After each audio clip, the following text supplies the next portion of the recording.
Too many tabs open. There.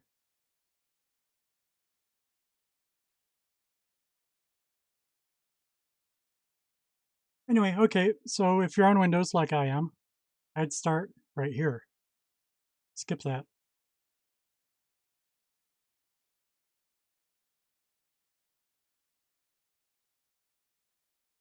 So it goes through installing an editor. I have to use Notepad++. I was trying the visual. I'm confused now between the two. The visual code thing. I had a problem with Python because a part of installing that is installing lint, which is to filter your error messages. You're, very, very useful for debugging. It failed to install lint on my computer. Anyway, but Notepad++ is very light, and that's the primary reason I use it. If somebody's doing this on a potato, which is, of course, that's why you're making a roguelike, right? A real roguelike. Nice ASCII text rather than graphics. Yeah, you can do that on a pretty weak machine. So you don't want to use too heavy of an editor. Editor's going to take up more resources than your damn game does.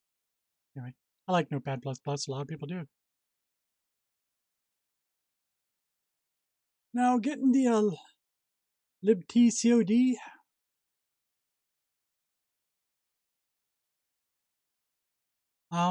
It says install. I'm not sure about that. I think you just download it. That should not say install. It should just say download. Because then later you're copying all the parts of libd in, and this is the installation program. I wasted a good 10-15 minutes trying to figure out how to install libtcod. I don't think we're actually installing it. We're just downloading it so that we have these files available to copy. Haven't tested it yet. Exactly. But so I'm going to delete it all and just do it all over again. But I'll be right back. Quick break. I don't have a be right back screen right now. But what do? Yes, we pull up our awesome program.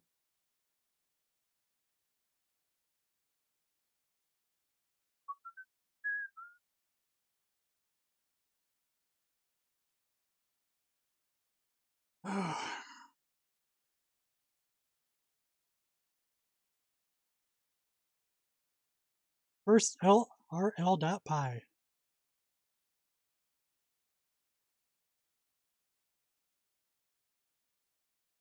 And type in a be right back. Has some funky highlighting on my smiley face.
Okay.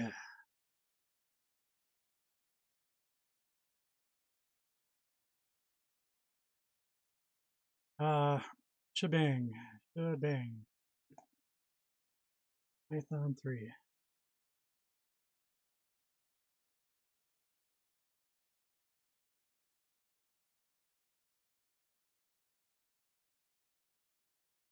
I always put Python 2 or Python 3 at the beginning of my files so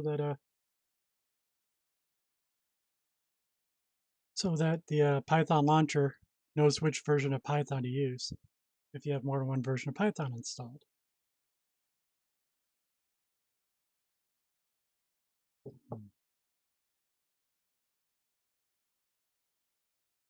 Okay, installing an editor, Edit Plus, there you go. Installing Python. All right, and yeah, I'm doing it. I got to uninstall Python. And we're going to delete this directory again. We'll keep this one file in here. Yeah.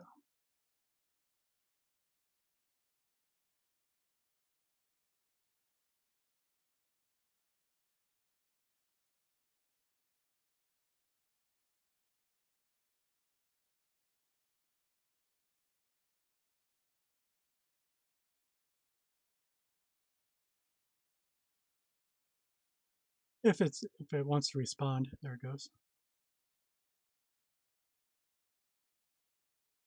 I don't know why, but it turned out I had I had been using the 32-bit version, which blew my mind.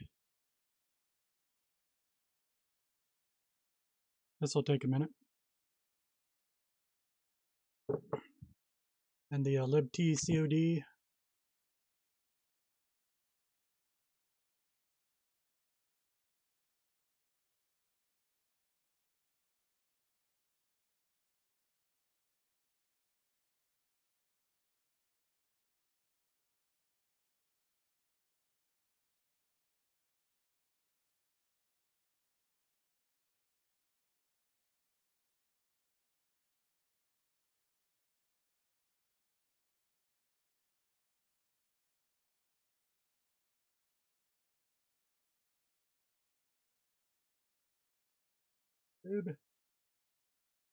By JKL.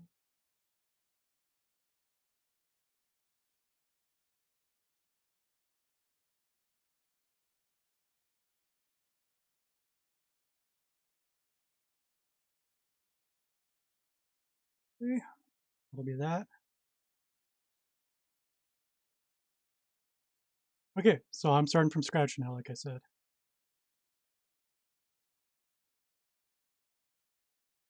We got Edit Plus.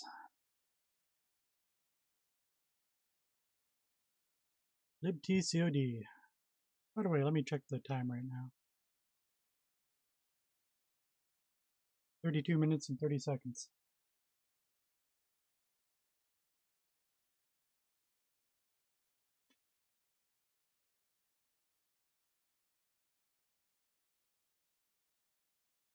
Okay, I'm downloading 1.7. The link said version 1.6. I'm downloading 1.7. Last year I used the MinGW version, which is it's a DOS compiler.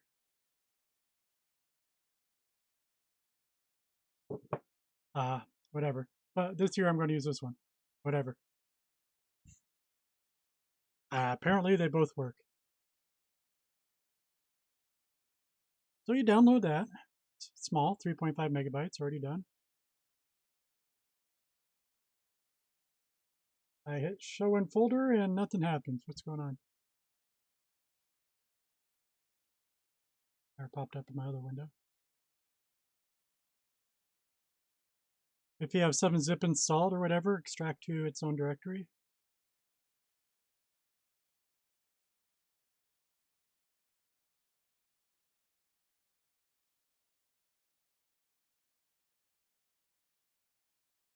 Which is now here. Now, an important thing to do Make sure whether you're using a 64-bit or a 32-bit, because you have to use both the same. If you're using 64-bit Python, you have to use 64-bit LibTCOD.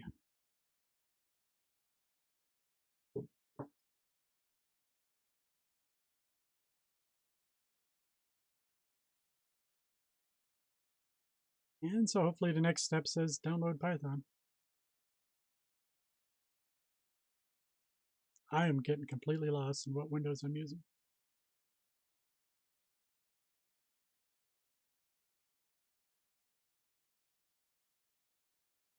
Oh, when I click this, it didn't open in a new window. Okay.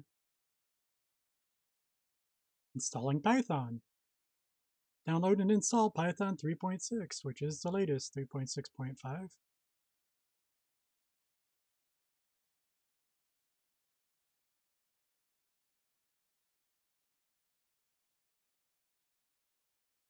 Windows 64-bit executable, or web-based installer. Doesn't matter. I assume this one's smaller and faster. Oh, I forgot to delete that. I already have it in here.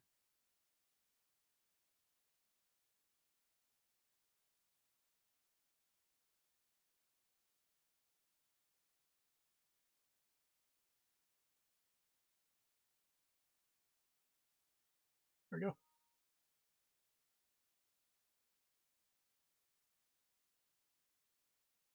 And that's ready.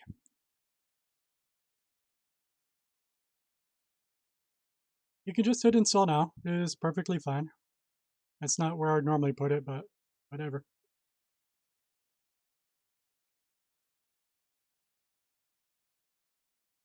Just to keep your process simplified.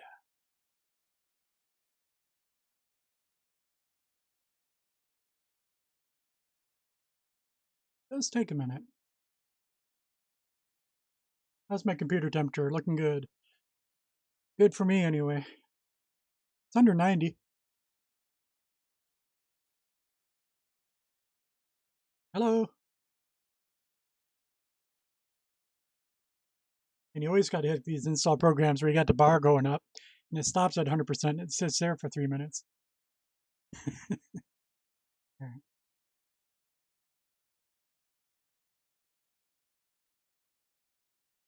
And that is that. Okay. Validating Python with libtcod. All right, I think I hit this and I don't know what went on. Start up our command prompt.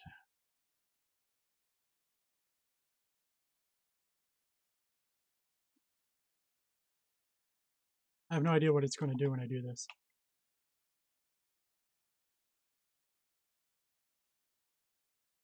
That's unexpected. Okay.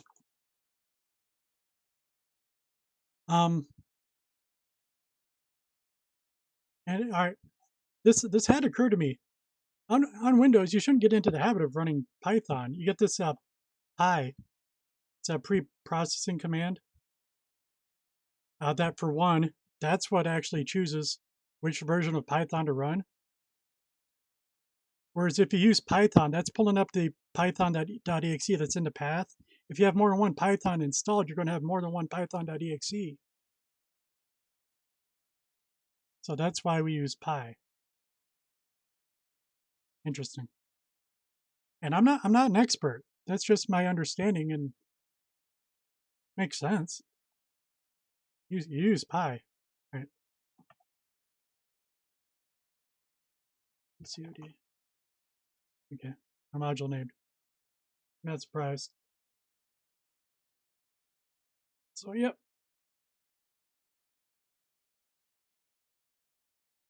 We'll get back to that. Setting up your project.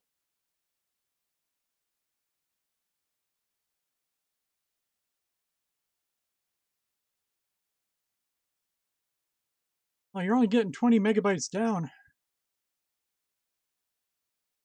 Yeah, that really sucks. I mean, you're in a lot bigger city than I am. We have the same provider, though. I'm still only usually getting 70, but I did peak today at 92, so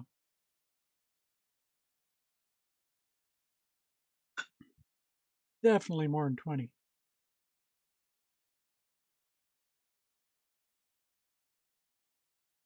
Yeah, that was Le Mans. That was this weekend. Everybody watched Le Mans. You got to watch Le Mans. It was funny. So Wolfier asked me,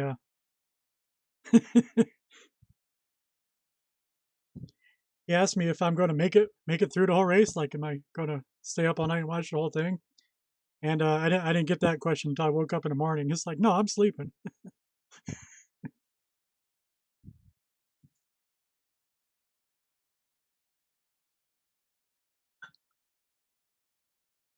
Yeah,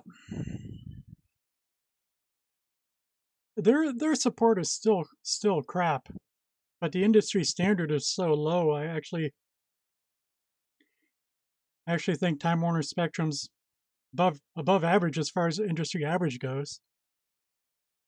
But yeah, it's freaking horrible. Did he speak English? No offense to foreigners trying to learn English, but you shouldn't have a customer support job, in my opinion.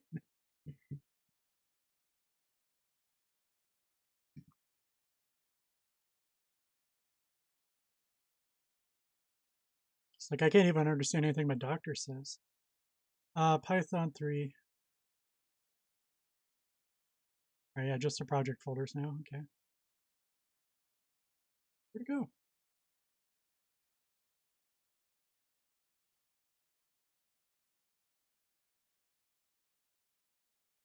There it is. Okay.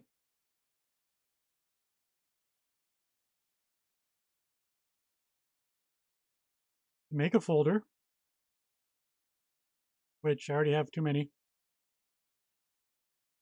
But the one I made now is RoguelikeDev, RoguelikeTut2018.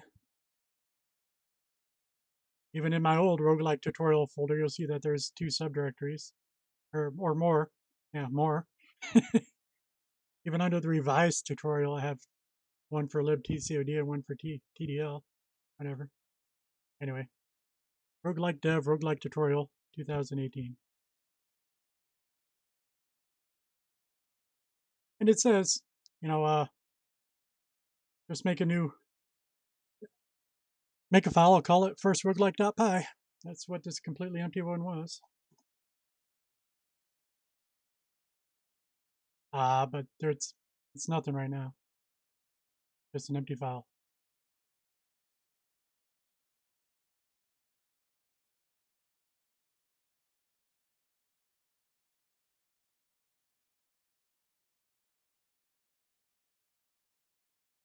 Okay, and here we copy our files. They clipped enough the window that you see what directory they're in, and you got to use that to understand. Basically, from the root directory here, we're taking libtcod.dll, libtcod GUI.dll, sdl2.dll. Copy paste.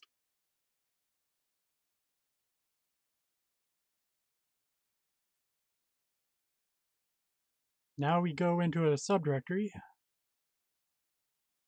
called Python. And we copy the whole libtcod directory.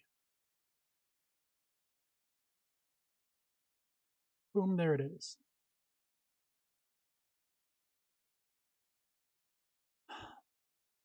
And data fonts. Here's our download in the data's fonts subdirectories. It says Arial 10. I'm sure I'm going to look up what font I used last year so I don't have to spend all the time that I have already spent picking out the best font I could find. But okay, Arial 10 by 10 PNG. At this point, you should have a folder that looks like this. Look at that, we're awesome. It's even in the same order. All right, validating the setup.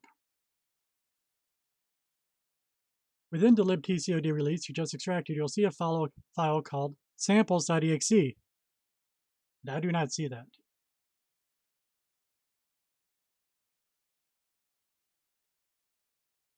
But what I did find out is it says exe.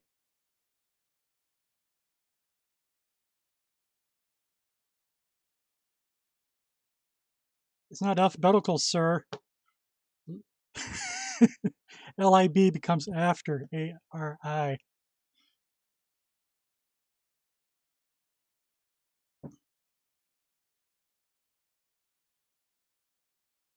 But yeah, of course it's a secondarily alphabetical.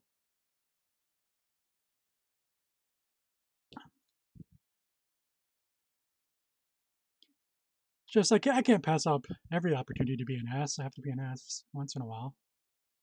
That's how I was trained. Okay.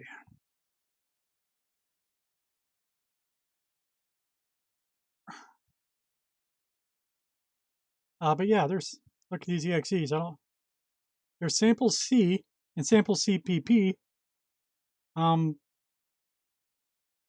yeah, I don't think that's the point. I think the point is gotta do Python. Now there is a samples underscore pi.py, which we can click on. That'll give us the same results as the other ones, by the way.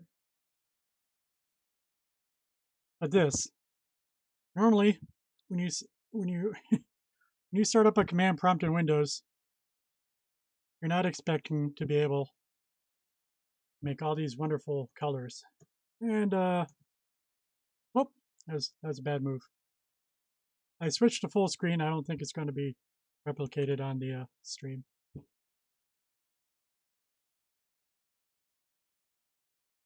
And we broke it, reverting back. Oh, there it is, fixed.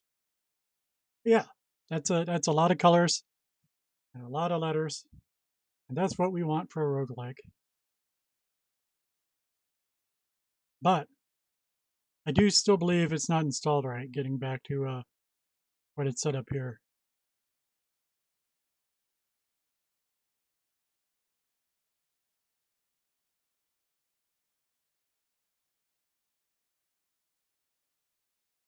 I'm going to hop over to what I read over here in Reddit. Somebody friendly told us what was missing.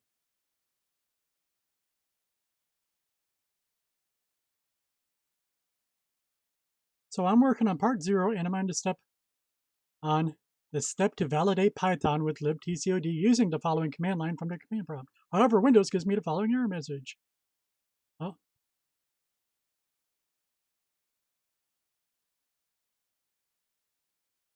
Nope. That wasn't the message I was looking for. That guy was just, he put a C colon typo.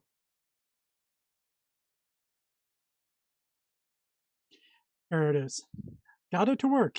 You could add somewhere to the tutorial that you need to run python setup.py install instead of import library. Yeah.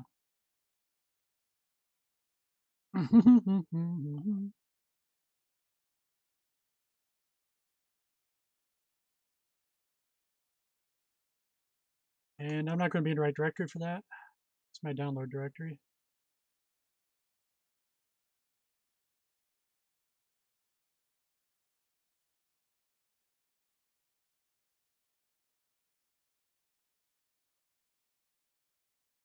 Whoops. Where'd that colon come from? Carrot. Not a colon, it's a carrot.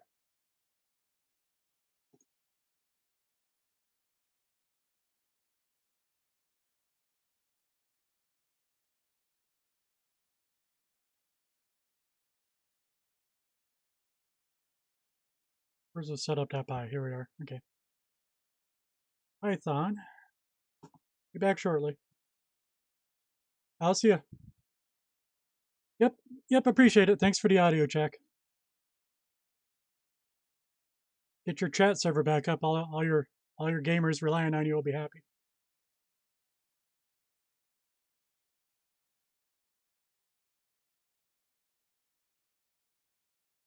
Python.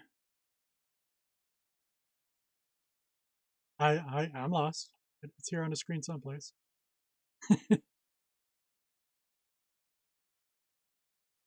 Again, I already, yeah, that's what I was thinking. I can't use Python as a command, and I wouldn't want to. Oh, there it is. Python setup.py install.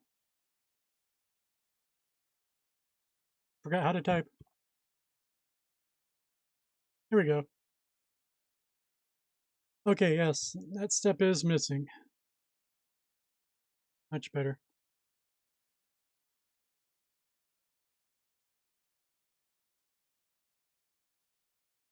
Now I'm wondering if I have a actual test.exe, example.exe. I wouldn't know where to find it.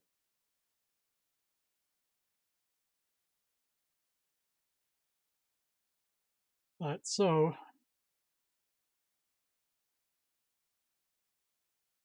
I'm going to make a note of that in my file, because why not?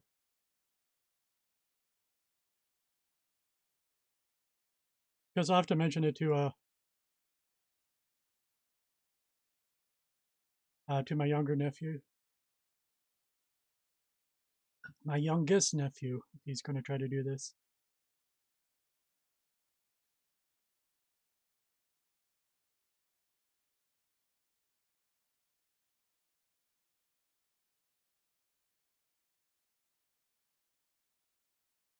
From LibTCOD extraction directory.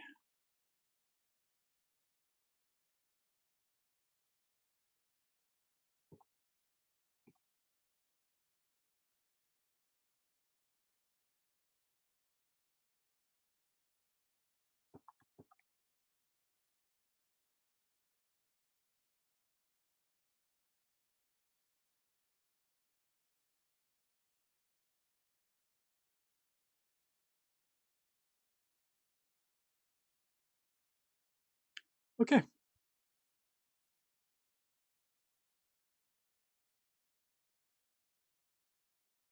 So that should be the end of step 0. Yeah, double check though. This mentions the MSV Microsoft. This mentions getting the Visual Studio runtimes. I I tried it, and it said I already had newer stuff installed. So anyway, if you're having problems, it might be that.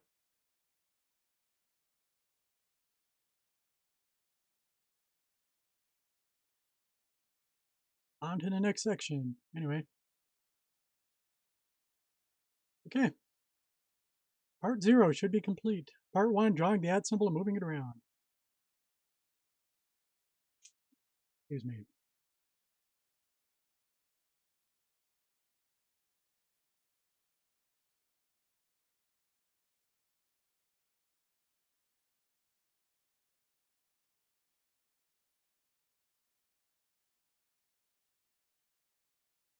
Okay. The actual tutorial. Again, this is just the Reddit roguelike development community. They find it a valuable project that once a year you get together and we run through this tutorial. So this is just the introduction on Reddit. And I still really like this one that says use PowerShell. Oh, thanks. No, thank you. I did try. I tried to do everything with PowerShell a couple of years ago or whatever, and it's just it became clear nobody's actually using it. You use it when you have to use it to start processes with a certain priority and whatnot. Yeah, it's more powerful than a command prompt, but it's not needed generally. Certainly not for this. All right. Welcome to part 1 of the roguelike. Yes, thank you for tuning in to watch me read. Yeah, the first tutorial was hosted on Rogue Basin, one of the most awesome roguelike sites. notable because it has the construction of an ampersand, an ampersat, as its logo. All kinds of little angles and stuff drawn on it. You know, it looks like a drafting version of it. It's cool. In order to follow along, you'll need, I really don't care.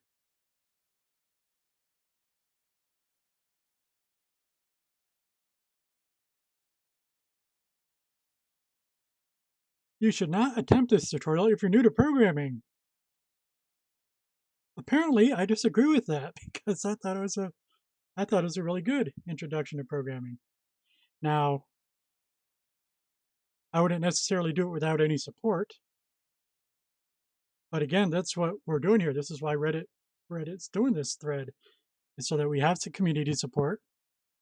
And more to the point, my youngest nephew has at least me for support. And if he's overlooking commas instead of periods or something, stupid typos and stuff like that, I'll be able to point it out, no problem to him.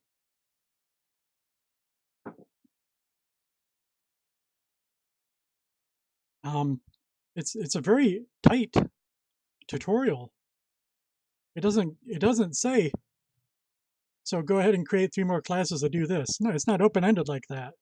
You know, it says type this in, and this is what you're actually doing. I think it might serve very well as a introduction to programming.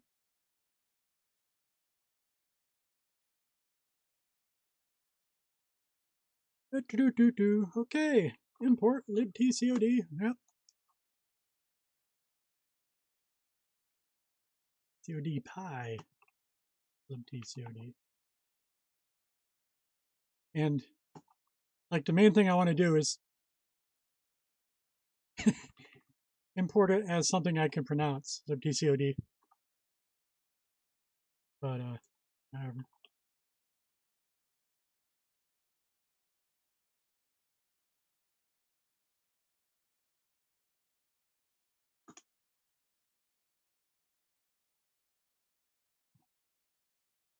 dunder.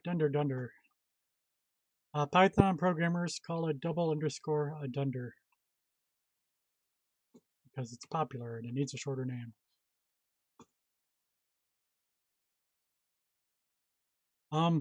Unlike, I admit that one of my conventions is not the standard. It's accepted, but it's not a consensus. I do use tabs instead of 4 spaces.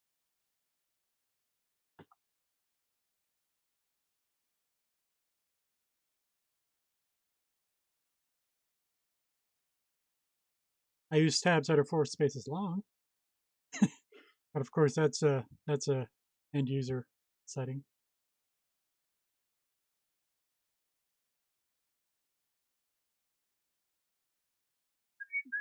You can run the program like any other Python program.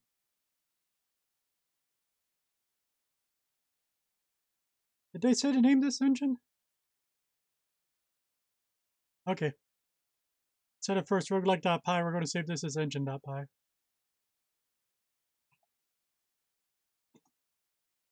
Did it delete my old one?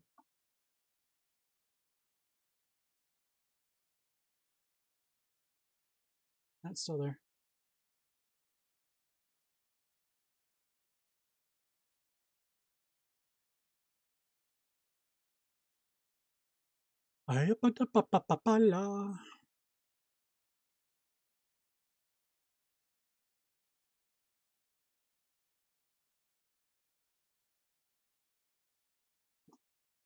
Where are we at? Equal mine's buried someplace. And source Python roguelike. There it was.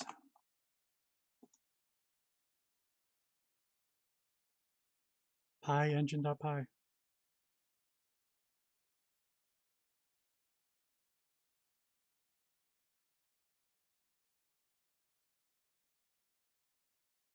Shouldn't be capitalized.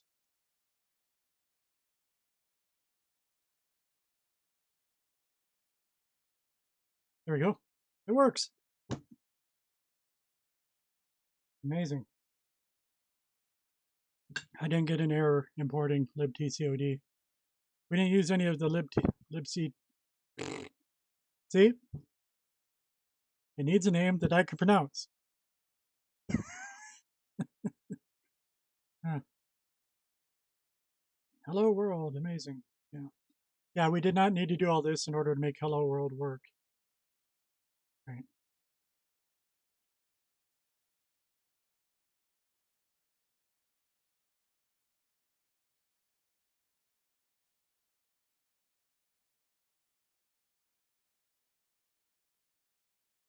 Do, do, do, do, do.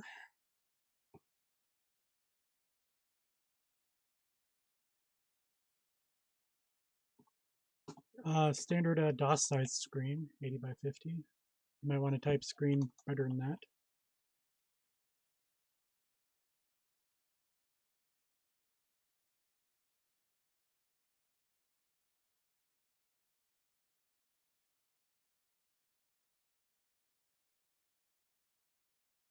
Thanks for pointing that out, Zwilf.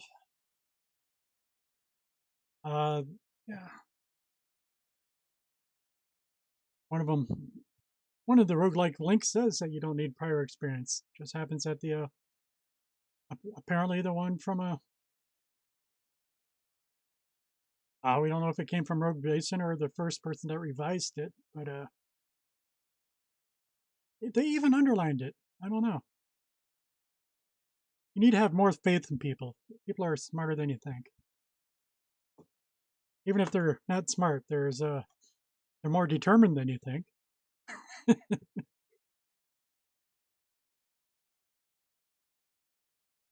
mean, some people thought I was smart, but I was never smart. I just completely refused to be stupid.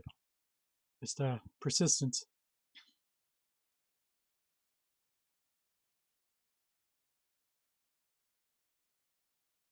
Let's see. We're just typing all that in. libTCOD console set custom font.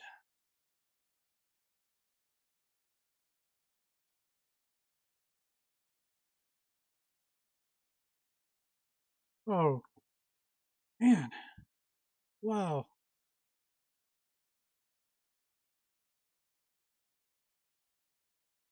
The heck did I do? I totally.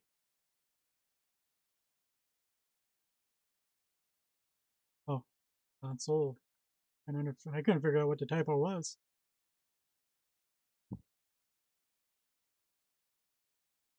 Arial 10 by 10 PNG. You know what? I will stop at this moment and look up what font I used last time because I know I took time to figure it out. Figure out which one I liked.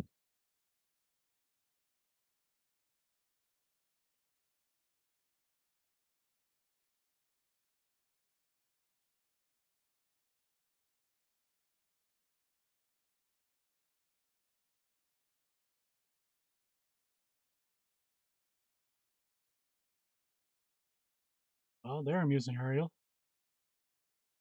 And Arial. I guess I stuck with the Arial. Okay. So be it. That's good news then.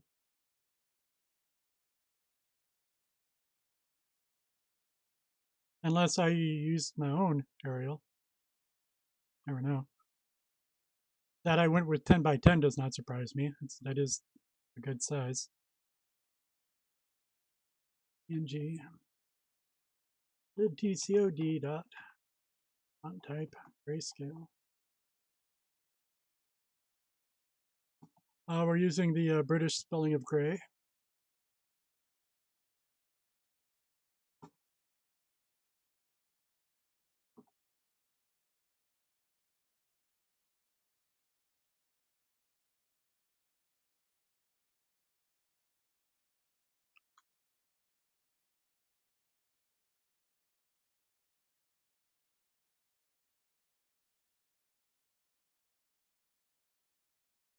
Obviously, I did something wrong there.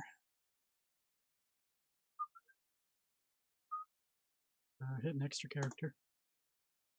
I have the microphone in between my hands. I'm totally not used to typing like this. Not that that's my only excuse. I should be able to type fluently with both my hands behind my back or something. Just typing bad today.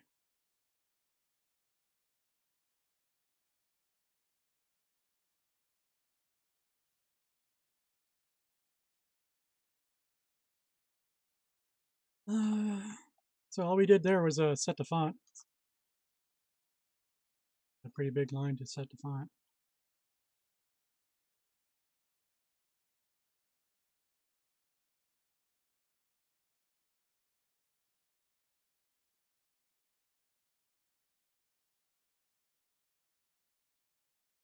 Screen height, LibTCOD, tutorial revise.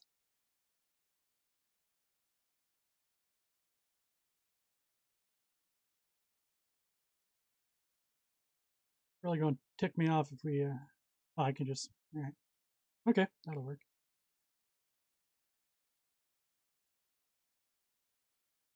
I hated having a little side scroll bar there. You know, there's a rumor that you shouldn't ever post code that's over 80 characters wide. I do have my, this cyan line is to mark the 80th column, so I know I can. So if I'm posting in public, I make sure it wraps there. Anyway, just saying. I can't complain. If I couldn't complain, I wouldn't be streaming. I don't know. I just say stuff sometimes. False. File not libtcod.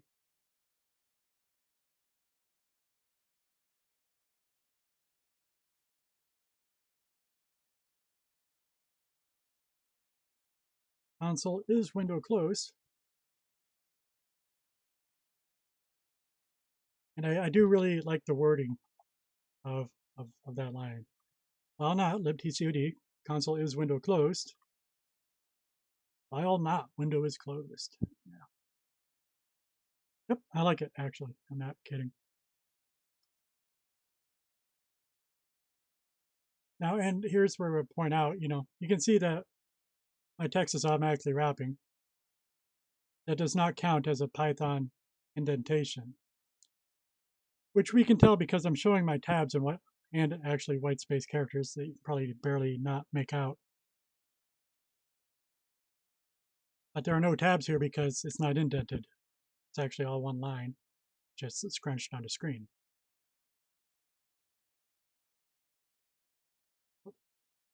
That wasn't what was supposed to happen. Yeah. Oh, not libtcod. Console's window closed. We do what well? What well?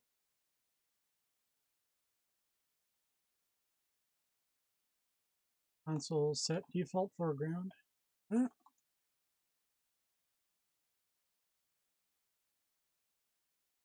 0 libtcod. White.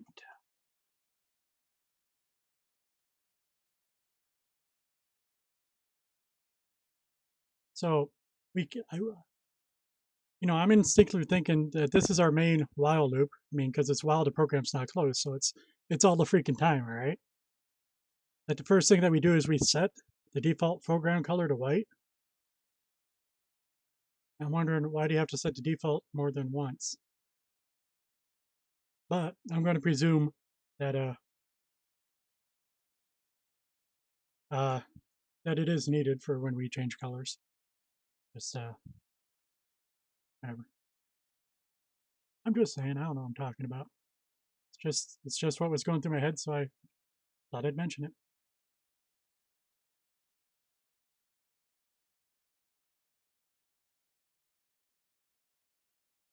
Yeah, that's why you call it a default, because you only set it once. The default's a default.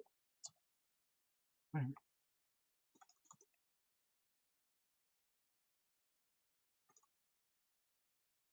Might just be an awkward wording calling it default.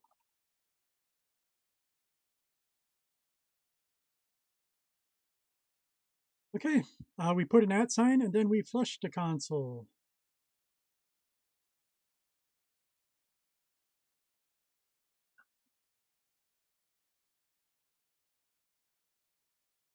I'm trying to guess what everything does. 0, 1, 1. It's going to tell us here, but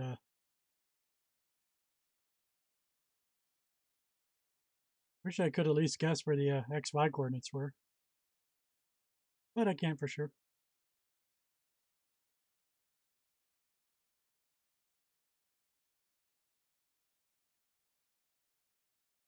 All right, now our keyboard input. That's a very, very, very important part.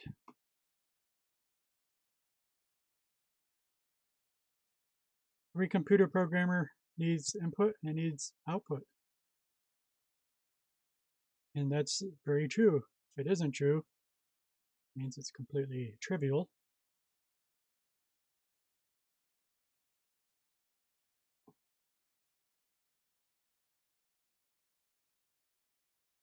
Like even if you're doing a cellular automa where, once you start it, you're just watching it change, you're just watching it run. That's fine, but there was input. Your initial seed setting was the input. I don't know, just like an engine manifold, you need your input, you need your output.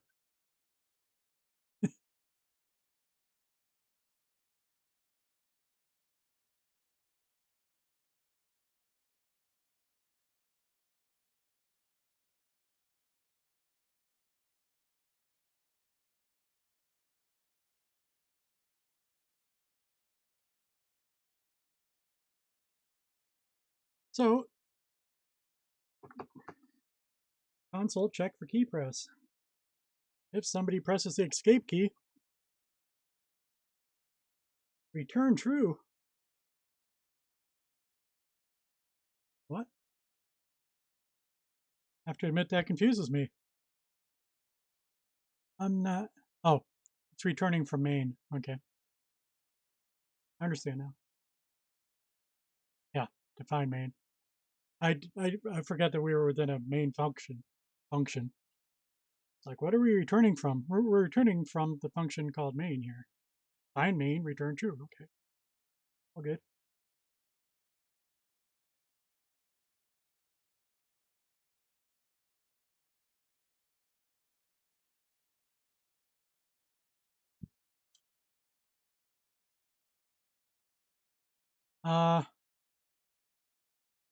I'm going to make a message on the Discord channel at least.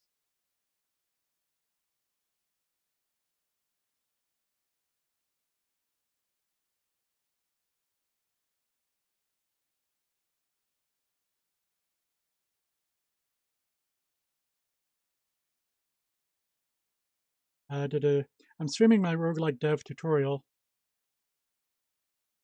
to make a post, but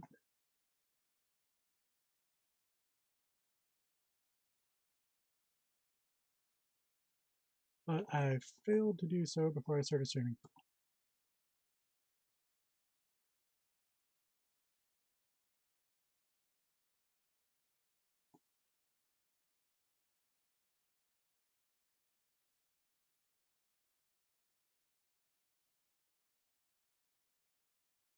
Anyway, don't expect much excitement.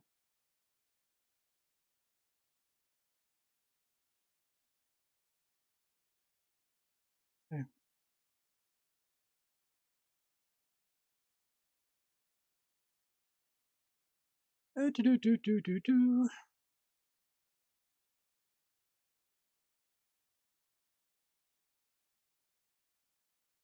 Once you've fully soaked into glory of the screen in front of you.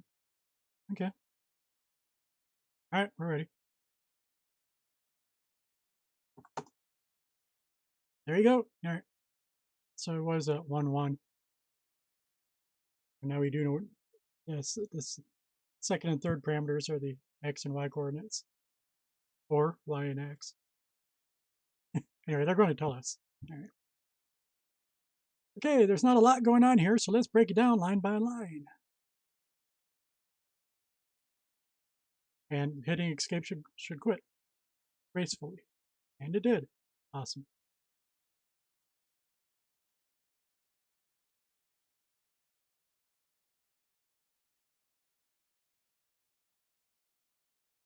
Screen width, screen height. Simple enough.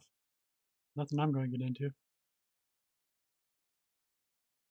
Okay.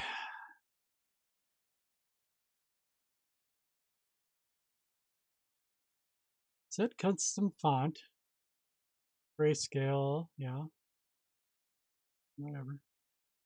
We're telling it which font to use. Yeah, that's the simple of it. And yeah, that pretty much sums it up right. If you want to know more, click here for the documentation. Yeah. We can all see we're setting the font.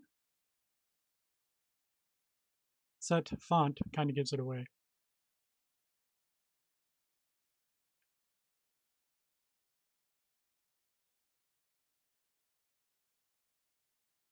This line is what actually creates the screen. Okay.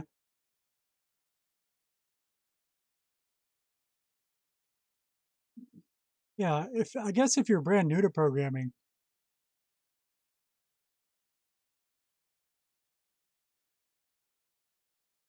you know, at the very least, I'd just be looking at this screen, and this is all that I got. You know, yeah, I'm running Windows, that I got 100 other windows open, but as far as my program goes, this is all that there is. So, you know, just got a command prompt and a bunch of files. Where does our game come from? You know, it's like we need a new window. It's a game window. It's very important. And that init screen line is what gives us this window. That is our game. That's hopefully a proper Windows window that we can just click the X or hit all four and also gracefully exit, which appears to work fine too. Otherwise, you might have got a message like, you know, some kind of interrupt message or whatever.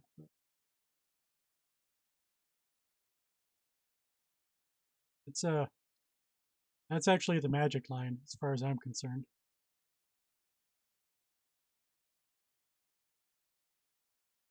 Yeah, console init root.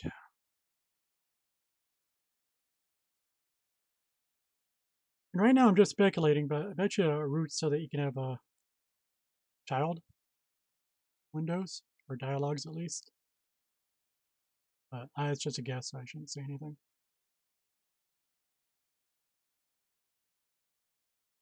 The size of that window was 80 by 50 text characters.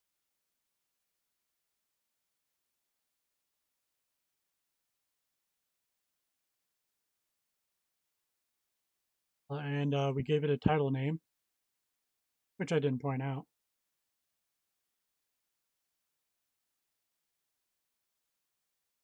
That right up here. LibTCOD tutorial revised, all lowercase, just like we typed in our program file.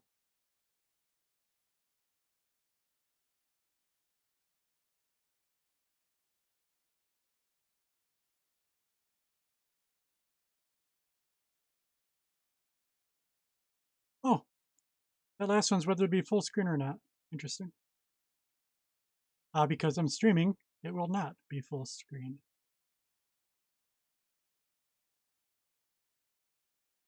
You know, it gives you that couple second delay too whenever you do a full screen program. And even nowadays, I wouldn't even release it as a full screen program because everybody wants to run it as a borderless window. Kind of full screen, but borderless windowed full screen. This would be a actual native full screen, which we saw when I accidentally hit Alt Enter a little while ago. Anyway.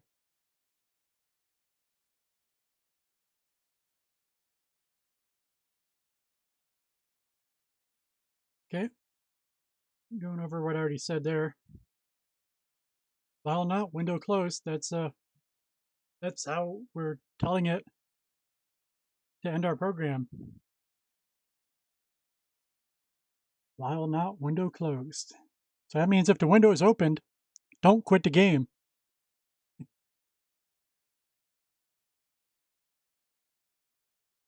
Essentially saying while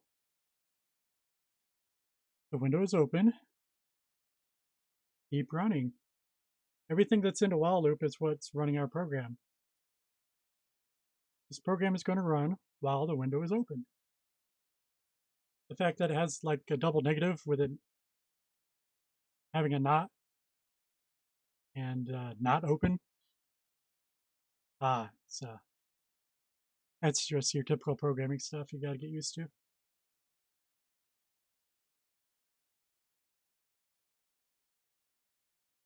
While not closed, run the game. You know, you might think it's a key press or something that exits your game, like you hit the escape key. I mean, that's what we've actually got all that in here right now. It's not hitting the escape key that closes the game. It's that the window gets closed. Well, no. Oh, can't quite say that. But like the last thing I showed was you can click the X to close the window. That means that that'll be false and the game will no longer run. Well, whatever. I can't explain programming, apparently. Anyway. LibTCOD, set default foreground.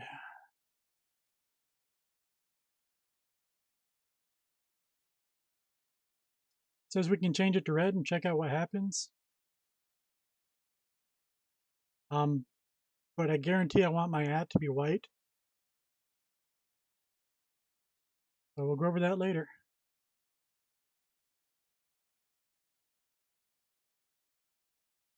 Okay. The first parameter in console put car was which console we're going to. At this time, we only have one console, so it starts, just starts at number 0, I guess.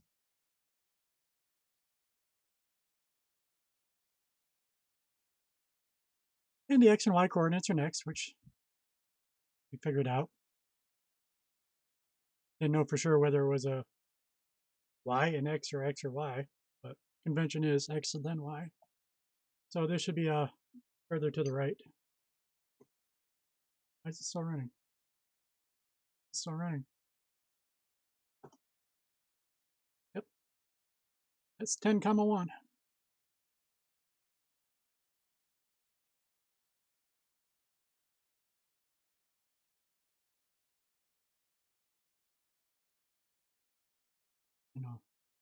And do that just for kicks. All right. This line is one that I don't understand at all, really, necessarily. I know I run into stuff like it all the time. I'm not surprised to see it. Oh, and it says it's the simplest to understand. Okay. This is the part that presents everything on the screen. Pretty straightforward. libT console flush.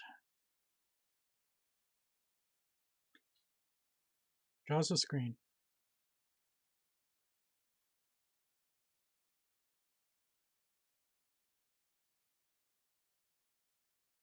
Because as soon as you say flush, I'm thinking buffers and stuff, and I'm just my mind tries getting deeper into it than I can understand, than I've been trained with. So anyway. Okay. Check for key press. And if it's a escape, because the escape key is like, ASCII value of about 27, or is that actually a hex value?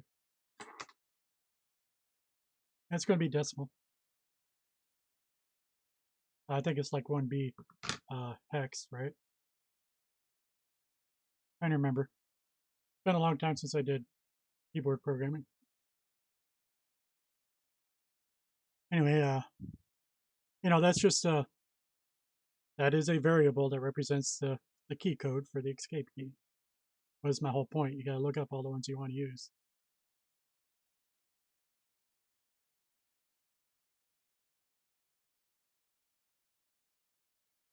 My point being, if I wanted to modify it, if I wanted to change it to a different key, I don't know if I can put key underscore enter, or if it's going to end up being key underscore return. It depends what they called it.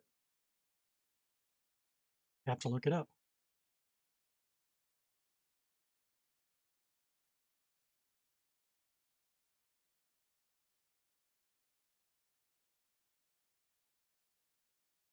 Okay, we've got our @ symbol drawn. Now let's get moving around. Okay.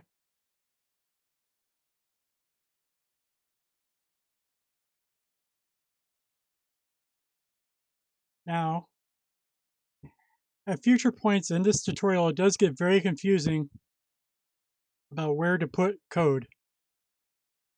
Here, it's clear. It's telling me to scroll back up to where I have already typed in screen height. And it's that's the reason for the different color text. The green text here is the new stuff that we're putting in. But in the future, there's a couple parts that were not presented well when I looked at this last year. Last year, I did not participate in the Reddit's version in this community support group we have going on. And it might have been more like 2 years ago that I went ahead and went through it all, but no matter.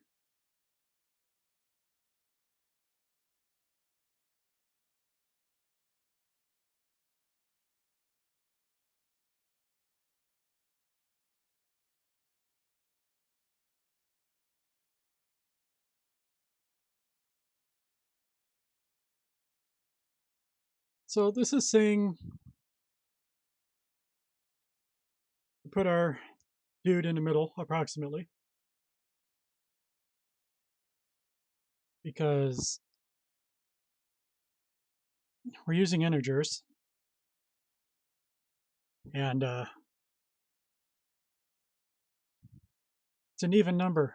The middle space is not. What the hell? The middle of an even number is halfway between 2 points. Know what I'm saying? Take an even number like 2, 0, 1. No, 2, 0, and 1. The middle is at 0.5. If we had an odd number, this would be the middle character.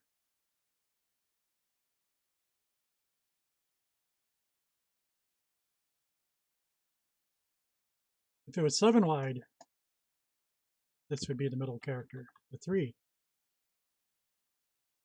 But if it's only even, well, the middle is 3.5, but that doesn't work. It's going to be an integer. You got to pick between 3 or 4. Anyway, not the exact center.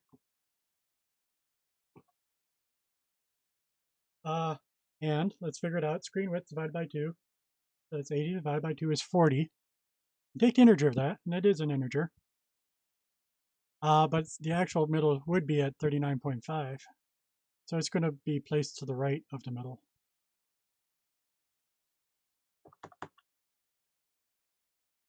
Think. Yes.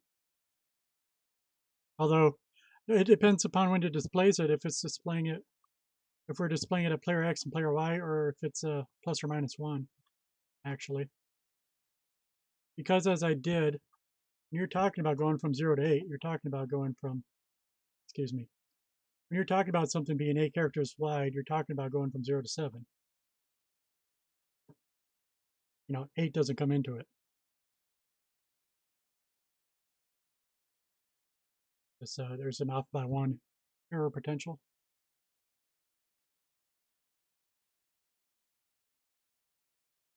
I mean, if you wanted to print it at the edge of the screen, you might try dividing it by 1, right?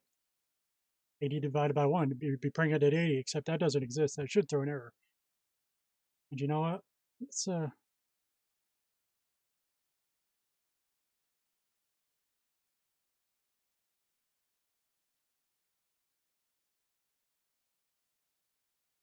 and check that out.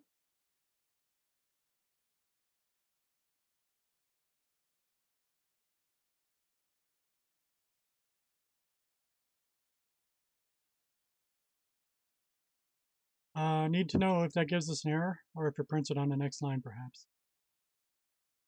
Is it an error or is it unspecified behavior? I'm hoping for an error. I just drew it off the screen. Okay, that's what's the point. 79 is going to be the rightmost edge.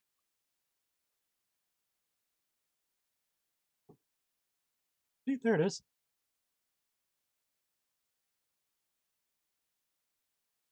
We need to be aware of that kind of stuff. And that's why the 1-1 was in the, why there's a space above and below it, because the first row and the first column are zeros.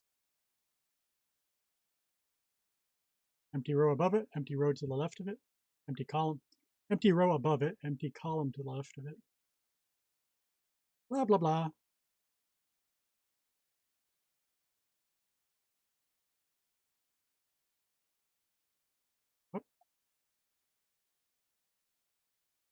Um, okay.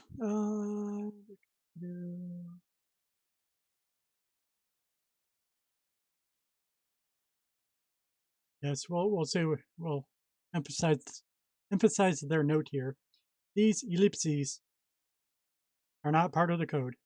They're saying that you had code before it and code after it. You know, it's the it's a more casual interpretation of ellipses.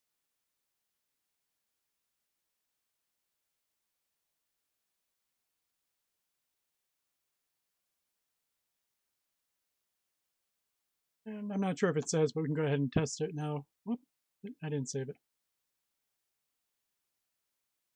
What? Oh, we didn't finish it. Okay.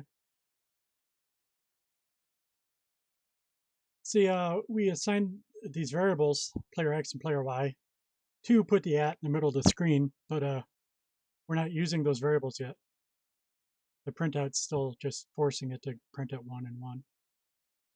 We'll fix that shortly here.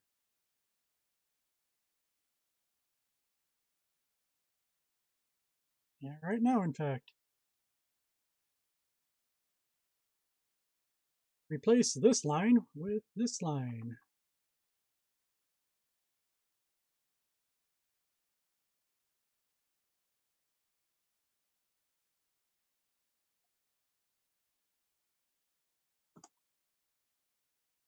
Player X and player Y. Now, the good news about me streaming, again, I haven't streamed in 6 months, but the part I'm excited about is that I got a shitload of up bandwidth compared to what's normally available. I've got 12 megabits up. I'm ecstatic about that. And indeed, 0 drop frames. I'm only doing it at 3500 bandwidth right now. Because, you know, just because you can do more doesn't mean you have to. Makes it harder on people that don't have the down bandwidth. Causes more buffering and stuff. But I am excited about that. And it's all because I complained to the tech, really. He put me on a special list, I'm sure of it. This guy gets extra up bandwidth. That was our compromise for me not getting to full 100 megabits down.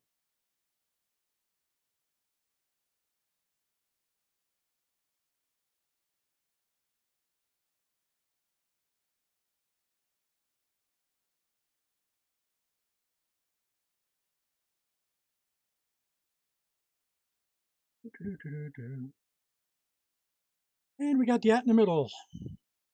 Yay!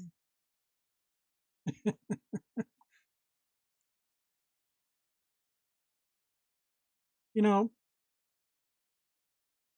I remember being, and I'll just ballpark guess, you know, probably older than I'm thinking about. Because it wasn't my first computer, so I think I was more like 12.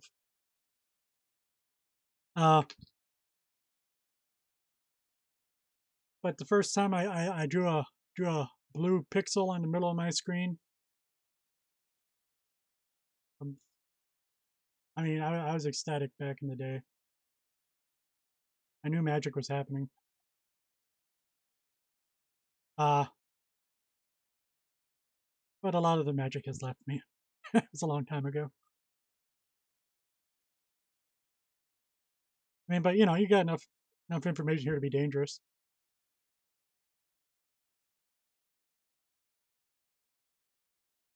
Draw yourself ASCII art pictures and whatnot, you know.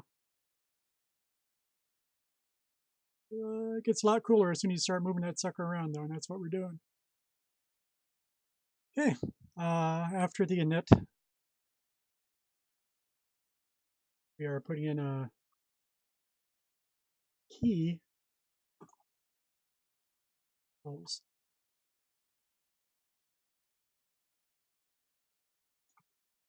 My first computer was a Timex Sinclair ZX81, and it was a kit. It was in a wood case, and one good thing about it was that it had an actual touch type keyboard, whereas the actual release Timex Sinclairs all had that stupid membrane keyboard. God, I didn't learn on one of those.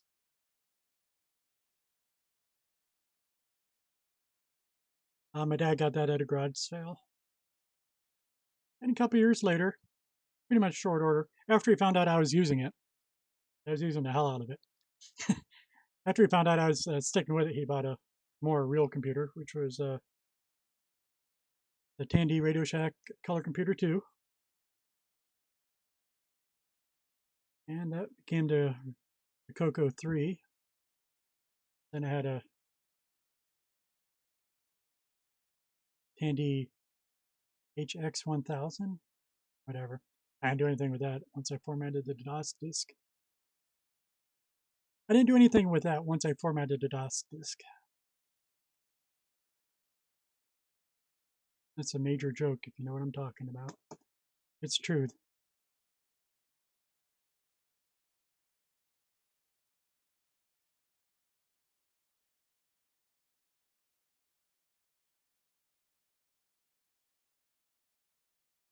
Is window closed?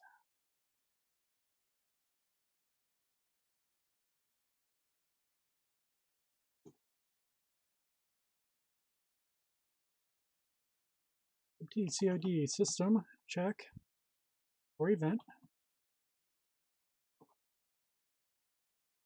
Event key press. Sounds like a very important event. I was checking for key and mouse though. Interesting.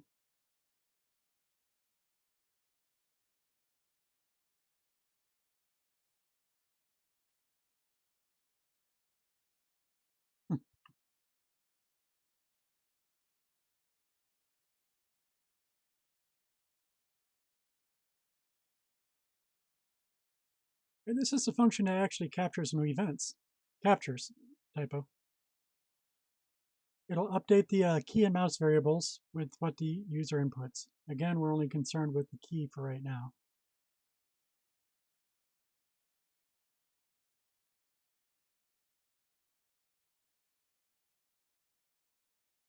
Okay, check your event. It's returning values to the key variable. This key is that key. And the mouse variable. This mouse is that mouse.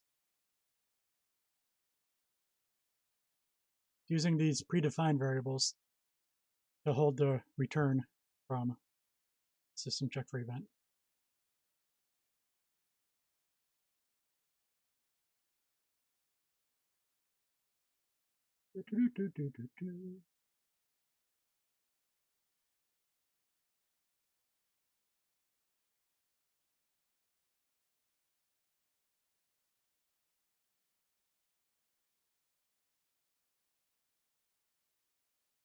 Okay, so we're updating the key variable with user's input, but what do we actually do with it?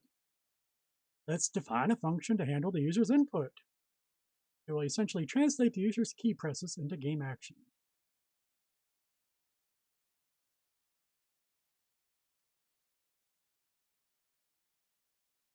We're going to define a handle keys function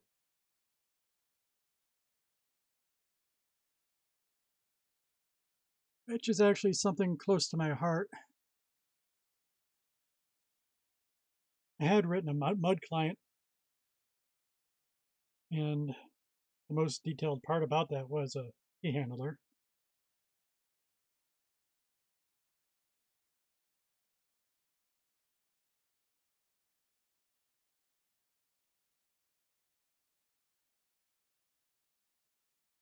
We could put this in our engine.py file, but should it be there? I would argue no.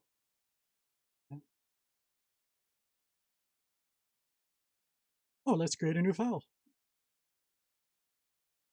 Good. And this is actually such an important part of programming that harps on my weakness, a weakness of mine. I did so much structured programmer just being older, really. Object-oriented wasn't that much of a thing, and we did talk about modularity, but still, a lot of programs were one big file.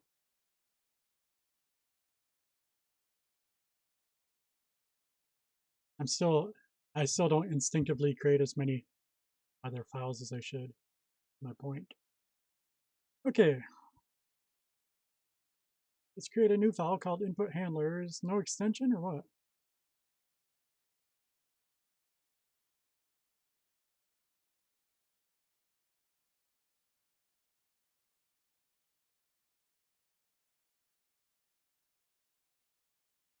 Freaking me out, man. There's got to be an extension.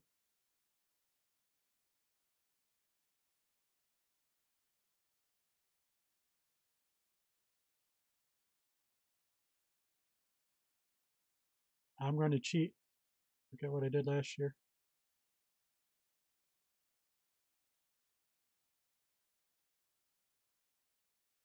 T.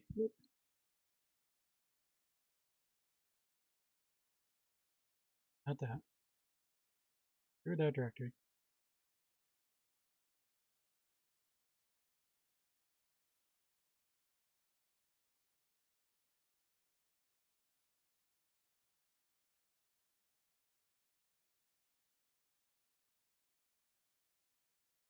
Part 1 should have it. Oh, did I read that wrong? No. Yeah, okay, .py.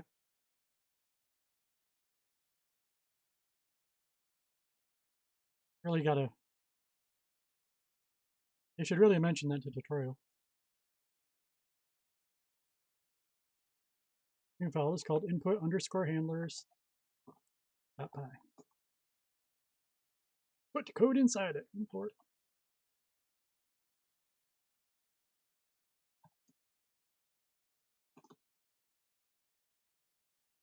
Find handle keys, key.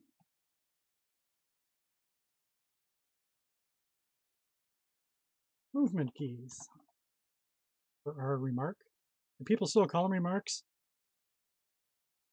You'll still see it in your DOS batch files that you use the rem statement to make your comments.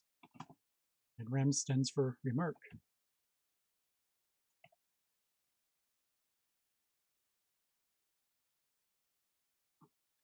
Double equal.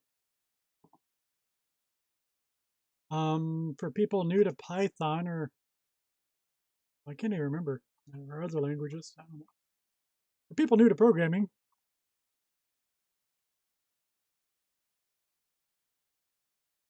man, I'm all screwed up with the cap lock. Yes, there's a significant difference between the single equal sign, such as in these cases, just one equals, and the double equal sign. The good thing is it is a clear distinction. That these are used in expressions, and the other one's in assignment. A single equal sign is actually like a command. It's an assignment command. Whereas this is used in this statement, the statement is if. So you're generally not going to use two. You're not going to use two statements in the same statement. It's generally one statement per line, all right? And a single equal sign's a statement of its own.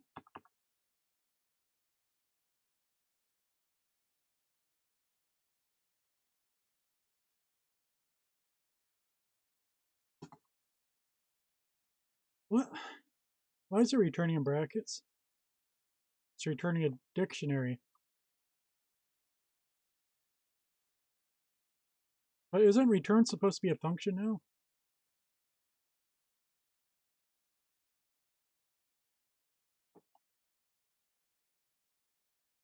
As in, doesn't it have to have parentheses around it? But I'm asking myself, but maybe it doesn't. Else if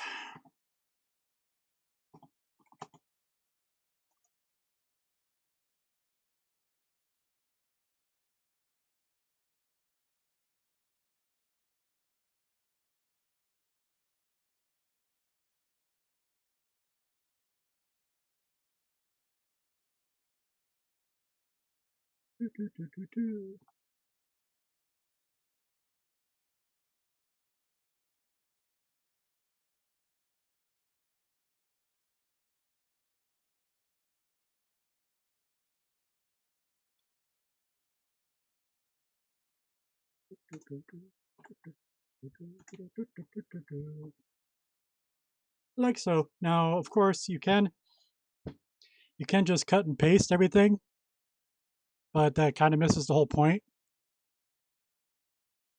If we were going to cut and paste, we'd just skip to the end of chapter 13, cut and paste, and be done in 2 minutes, you know?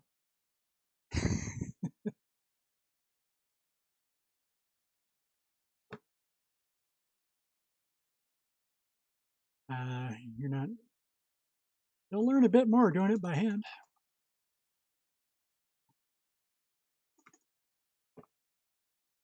If key.vk equals LibTCOD, enter, and here this one's interesting because it's not capitalized, which it's also not it's not directly part of the libtcod namespace.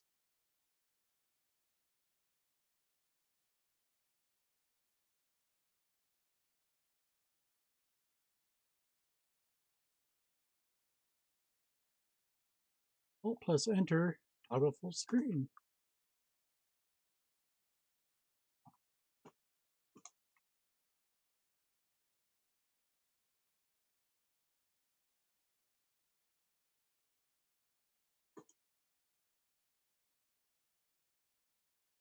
Key.vk.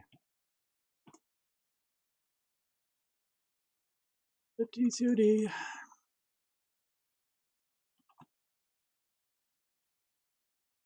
This is a copy of what we already put in the other one.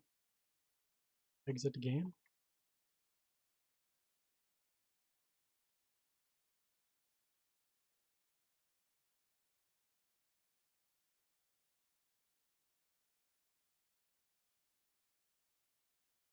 No, I don't know.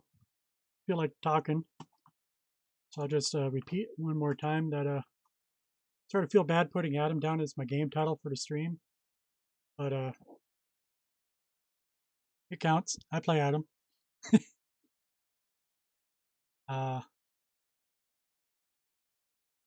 This was an old Adam launcher. That's the Ancient Domains of Mystery manual right there. This is my class roller, you know.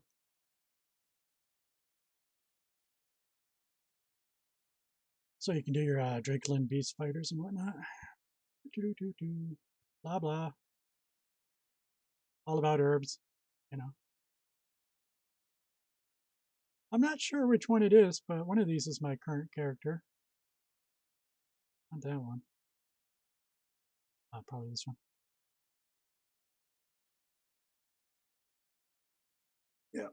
Completed the random dungeon number 5 to Putrid Cave. Yeah, stuff like that. I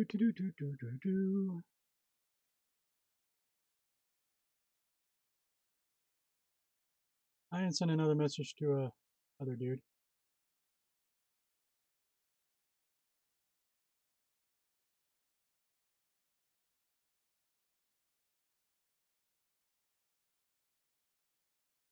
Sorry, I forgot to mention earlier.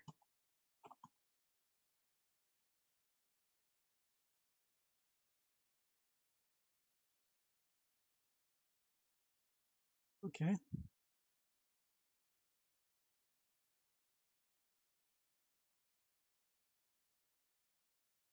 Now, and a part of what I want to do this week, because I do have a lot of spare time, I can get this done no problem. I know I would have trouble doing the whole tutorial in 1 week. But I'm also pretty sure I can get it done in 2 weeks. Anyway, I want to consider other GUIs. Now, what I found out is we are stepping back from TDL, which was actually my plan for this year. But anyway, and I really thought about just using Kivy so I could have an Android interface. But I've actually never played a roguelike on a tablet.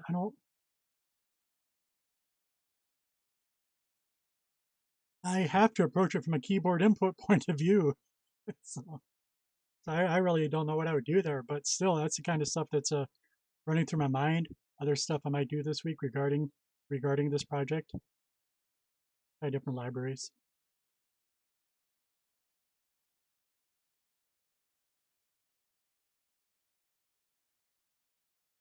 He was pressed. Return an empty dictionary.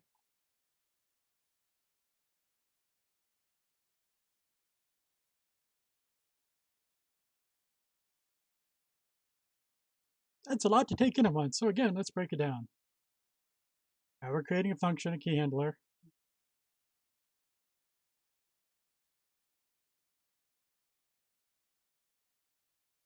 See, all right. And I know I'm just being technical and pedantic, but that's part of what all of computer science and math is. I do not consider this a key handler. The key handler is what's taking your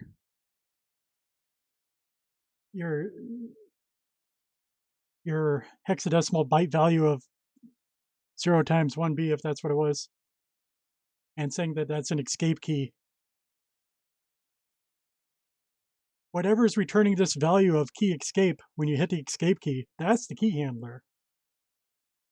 This is just our Python interface to the key handler. This is not the key handler, but that's just me.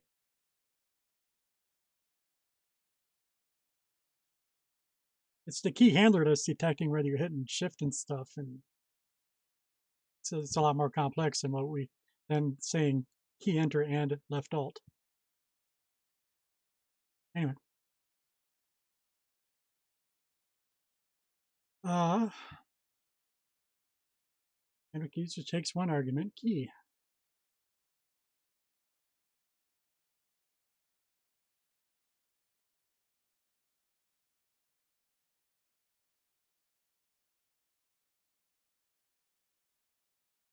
What time is it? Cats are going to want to eat. Heard them, but they got 10 minutes.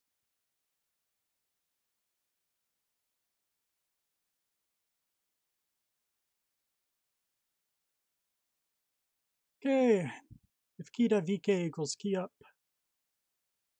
the up arrow key.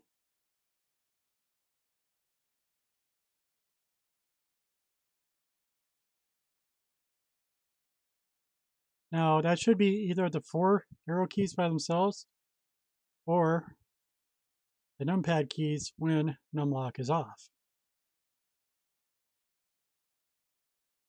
I'll have to check that.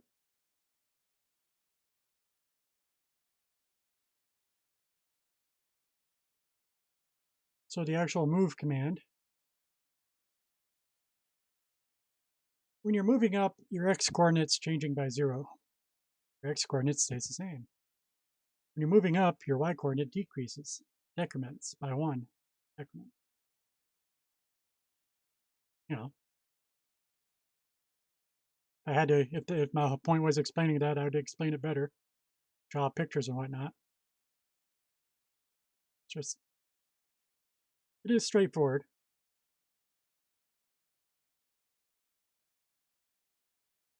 If anybody brand new is watching, I would be happy to explain it in more detail.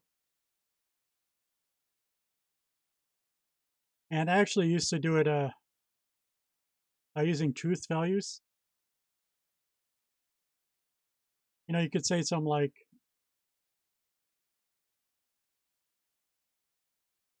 you move it by 0, comma, key up. Never mind. Never mind. Won't get into it because it's not exactly a Python thing. I don't think true ever evaluates to 1, although 1 is true, the reciprocal is not true. Yeah, it's stuff I shouldn't get into.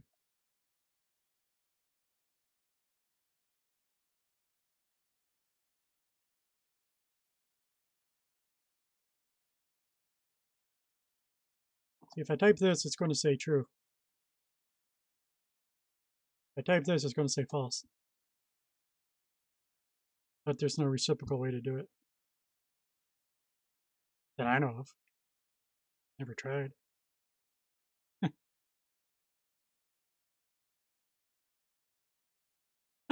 About that, it works. Well, I presume it works correctly. So I could do what I was talking about, but I'm not going to get into it. Interesting, though. I learned something about Python. Good.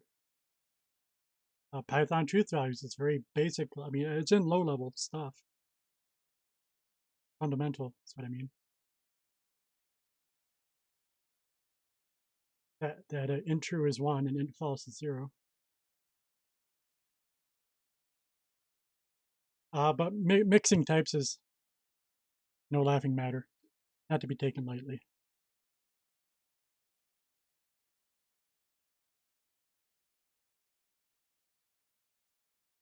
That'd be, some people would say Python's not a great language because you can be loose with types rather than strict typing, like as in C++.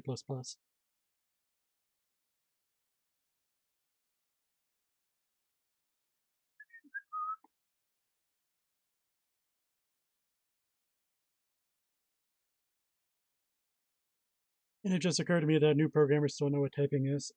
They think typing is hitting your keyboard. Not to blame anybody. I used to think typing was hitting my keyboard too.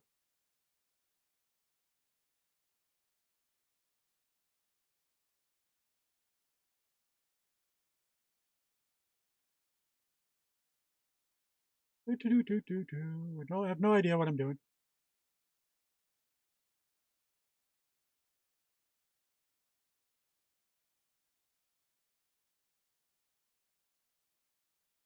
Oh, I scrolled down when I wasn't paying attention. Okay. All right, and that's what they were describing here. When we return from this function, the engine's going to have to do something. In this case, we want our character to move. Well, what if we hit a different key? Then we might not be moving.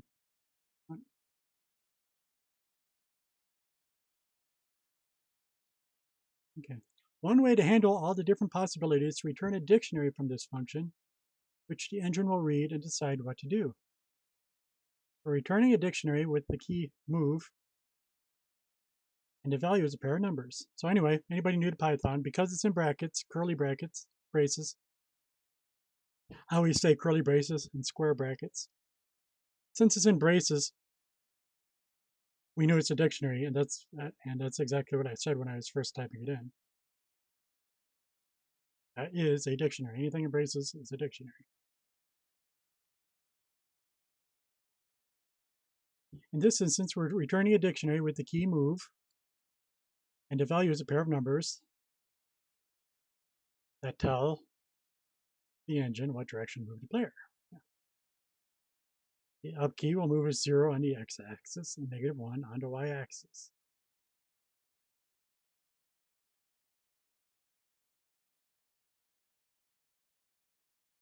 Then our non-movement commands,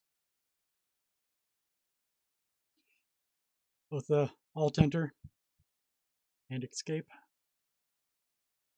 our non-movement commands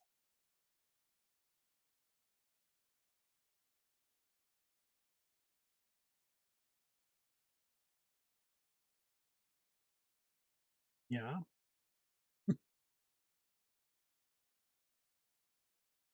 All right, and here this line, because it's expecting a dictionary to be returned, everything else we're doing is returning a dictionary. When we do nothing, we got to return an empty dictionary. That is a dictionary.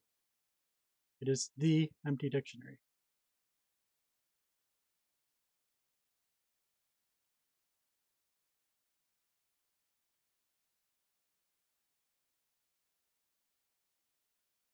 Okay, let's do more. Let's return to engine.py. We have to switch to, see this new routine, this handle keys, that we put in another file.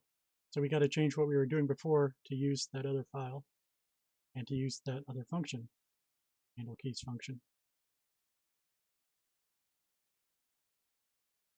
Console flush, there we go.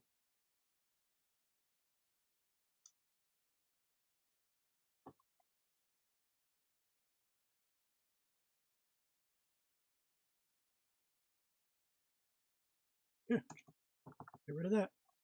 Action equals handle keys.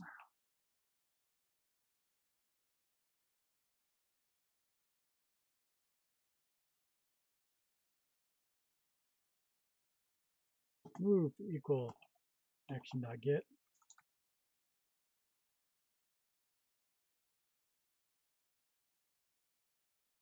Exit equals action.get.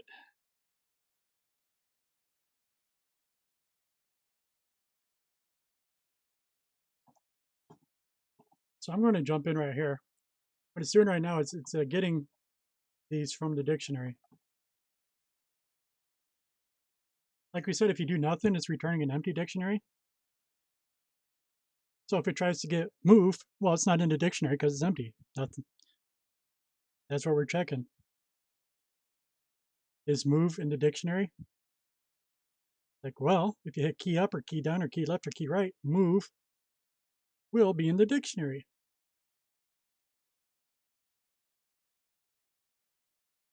So that's what these are doing. Yeah.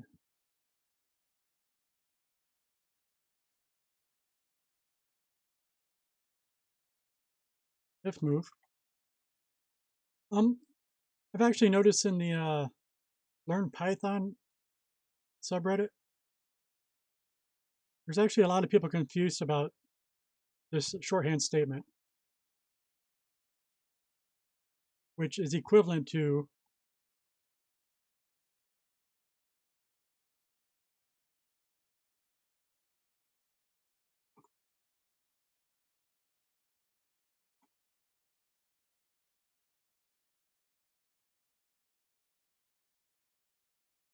bool here means the truth value. If the truth value of move is true, then we're going to move to player. In any other language, I would point out that we're just wondering if move is true. That's the wording that goes through my mind, but it is true that in Python it uses a bool for it. It's even more specific. It doesn't make sense now, but that's what we're doing. If the truth value of move is true, then we're going to move to player. Now, what takes more knowledge is to understand that if move was not in the dictionary, then move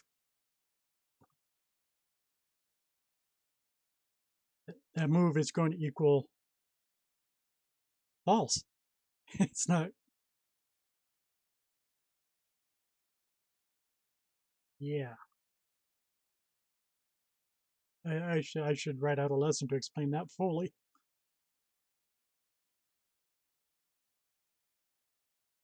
It's not clear that move is true when you're able to get move when move is returned from handle keys.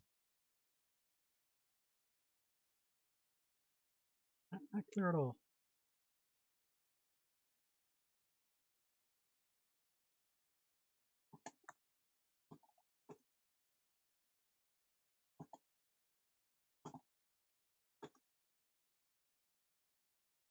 I wonder if we can look that up through the Git of. See, we'll go into the Python interpreter and do help dict up on our dictionaries. Let's read what Git says. Okay.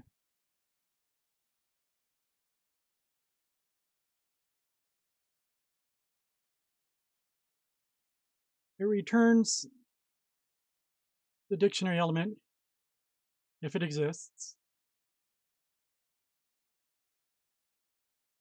We didn't specify the else.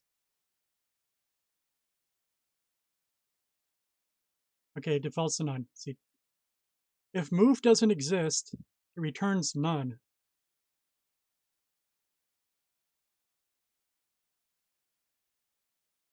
So when we're saying action equals handle keys, and let's say that returns nothing, nothing happened, as we do, we return an empty dictionary. So here we're saying move equals get move from the empty dictionary. Well, it's not in the empty dictionary, so all of a sudden, as a result of that, it's like we said move equals none.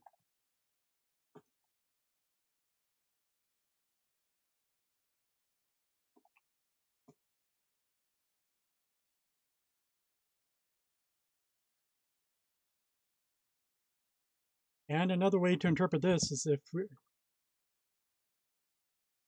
in fact, if move not equal to none.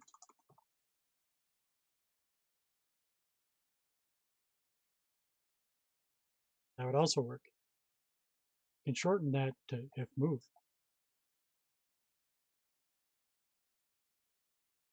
I'm happy with myself that I looked that up.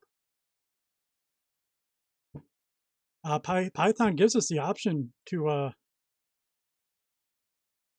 I can make this is what we're doing right here. It defaults to none with a parameter here.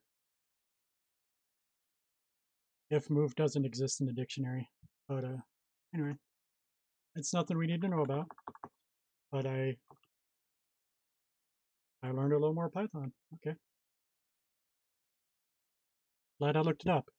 That's the online help feature of Python is something that most people don't even know exists still. Help dict tells you all that kind of stuff.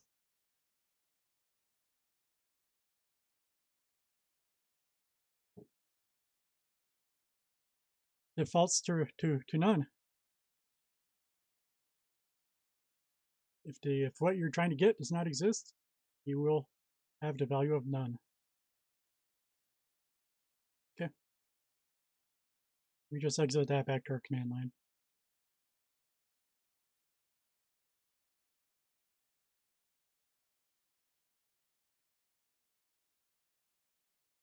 All right, and it's going to be, yes, it's time to feed the cats, so it's break time. I wonder.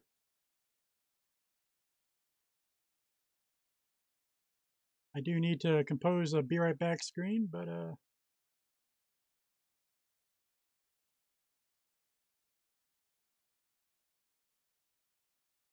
maybe I can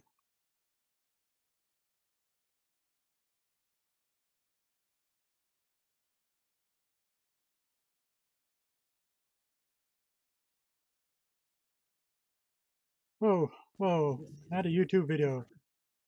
That surprised me. It's an image.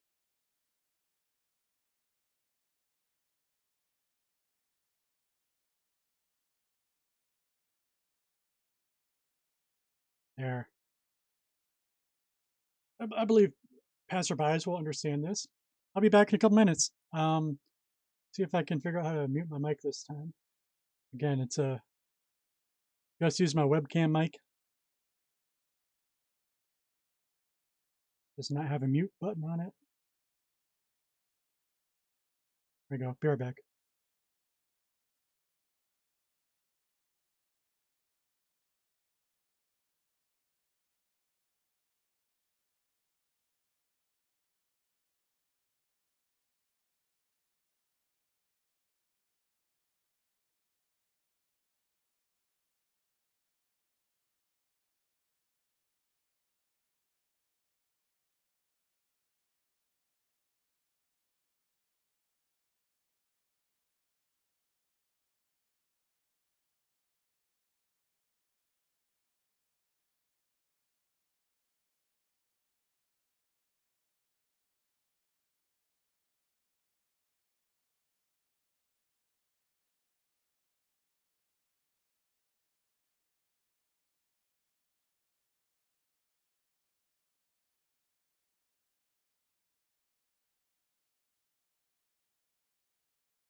Okay, I'm back. Had some more coffee, fed the cats.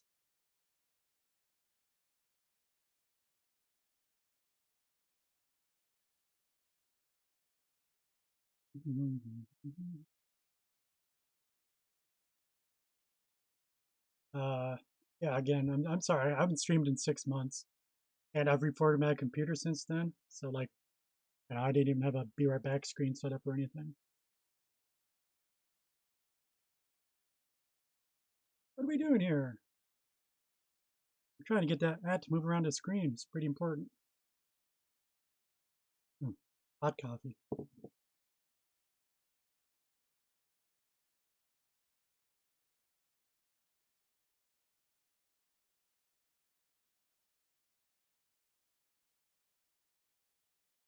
Okay, equals key escape. I want us to return this.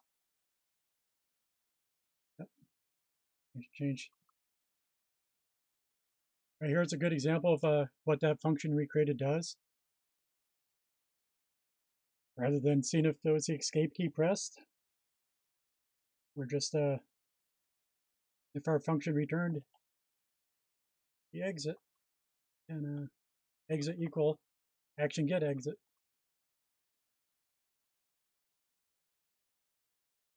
If this variable is not none, if exit is not none, return true.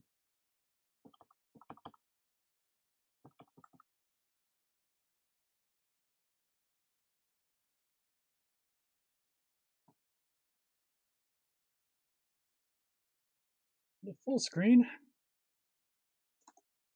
LibTCOD console set full screen.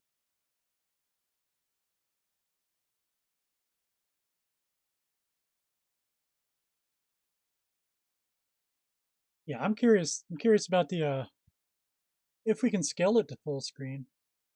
It's like, yes, we defined it to be 80 by 50, 10 by 10 characters, so 800 by 500.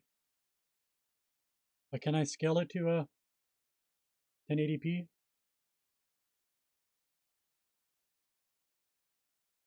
I'll have to look at that later.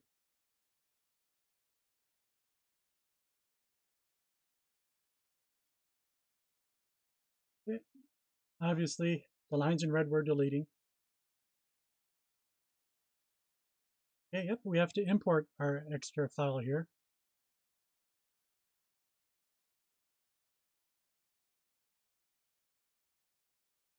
At the top of engine.py. Well, already got this one.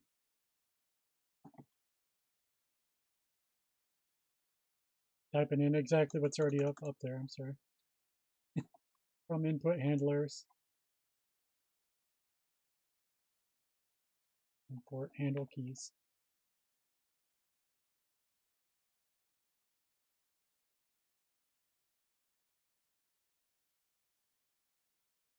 Hopefully now the dictionary madness and handle keys makes a little more sense.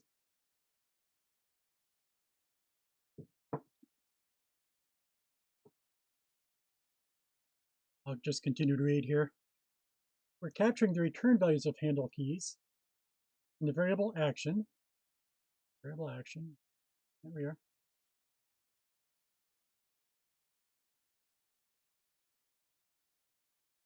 We're capturing the return value of handle keys in the variable action, which should be a dictionary no matter what we pressed, right? Which can say will. It will be a dictionary no matter what we pressed. We made sure of that.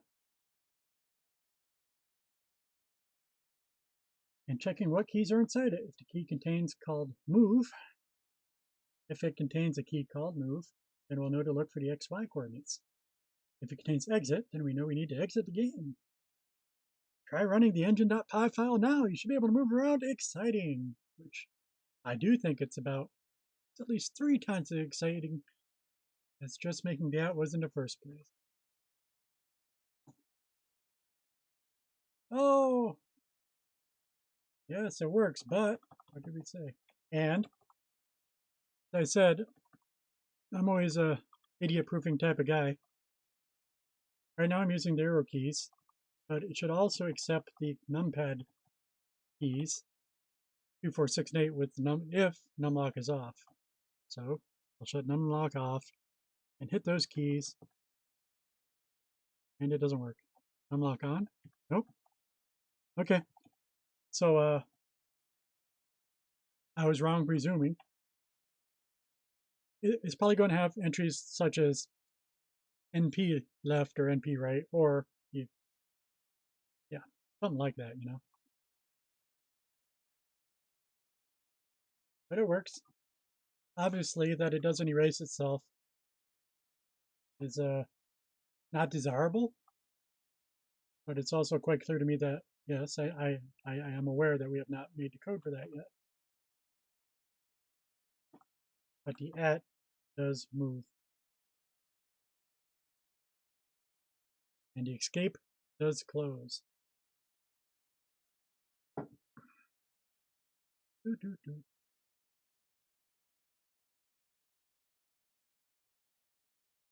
One last thing before we move on. Let's take a look at our drawing functions. Notice how the first argument is 0. Yeah, we mentioned it. This 0 determined what window we're drawing to. Notice how the first argument is 0. In truth, that represents the current console we are drawing to. 0 is the default. Rather than just drawing to the default, we'll want to specify which console to draw to after initializing a new one. The reasoning is that it'll be easier to make new consoles and draw to them in the future. This will be especially useful when we get to the GUI portion of the series.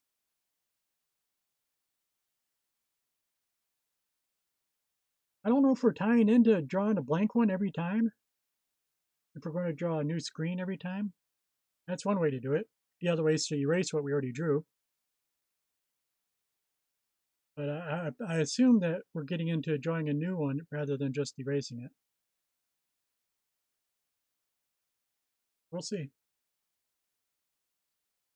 Modify the engine py file like this. LibTinit.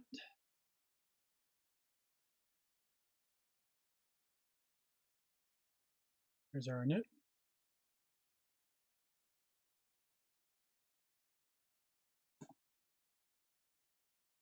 I assume con is short for console.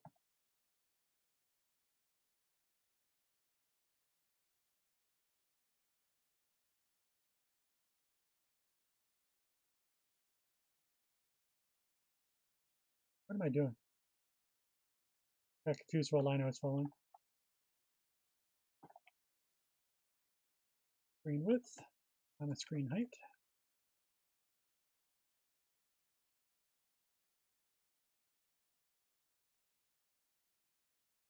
Back to existing lines. More existing. Okay. Oh, we're getting some blit. Check for event.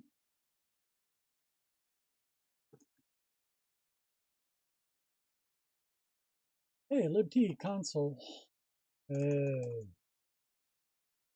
LibTCOD.console set. Jeez. Is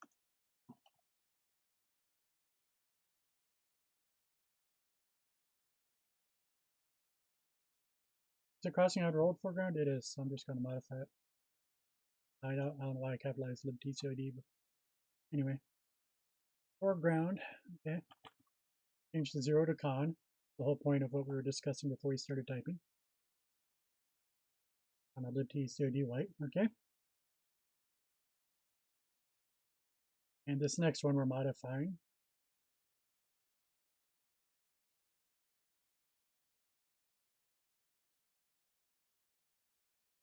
I'm not spotting the difference right now. Oh, just change the 0 to con. Okay.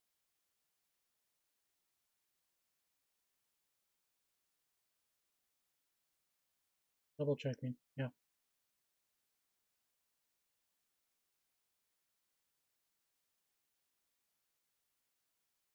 It's comparing this line, deleting this line, to writing this line. The only difference between those two lines is that the 0 is a con. here's the blitz statement that I'm so excited about.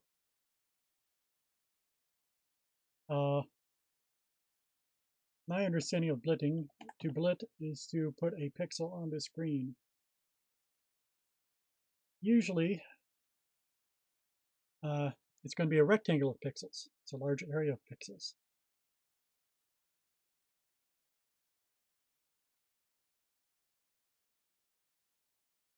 I'm trying not to guess.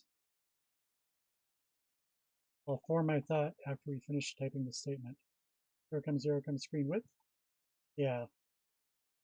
What we're doing is we're writing the whole screen. It's a screen wide blit.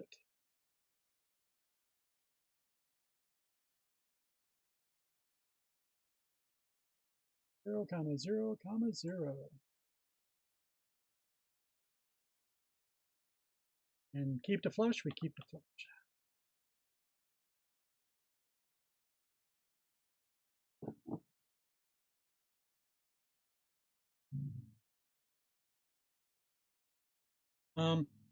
We're copying screens.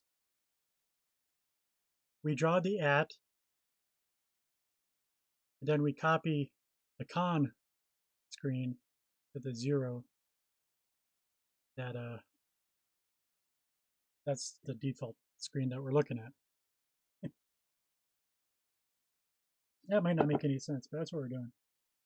Did they explain it? Okay, I explained it more than they do.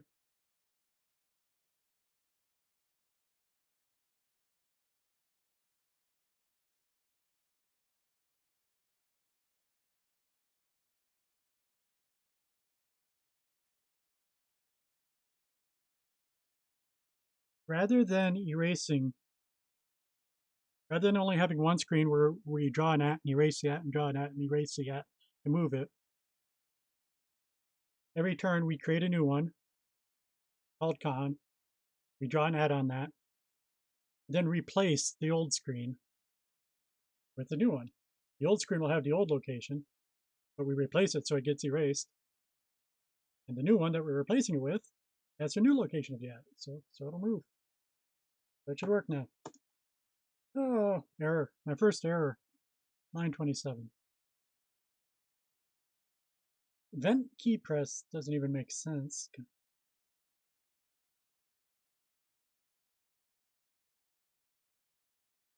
Event. Where's this line at? Here it is. How did I delete that character? Oh, I lied. It doesn't work. Did I save it? Of course I saved it, or else I get the error again.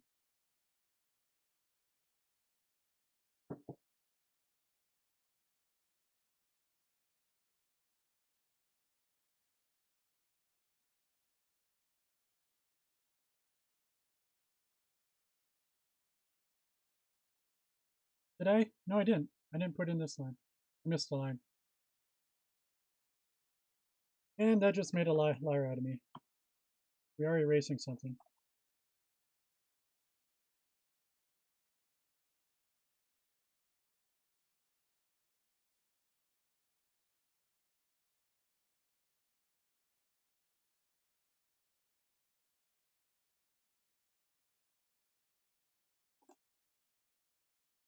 There we're drawing a blank character to erase the at.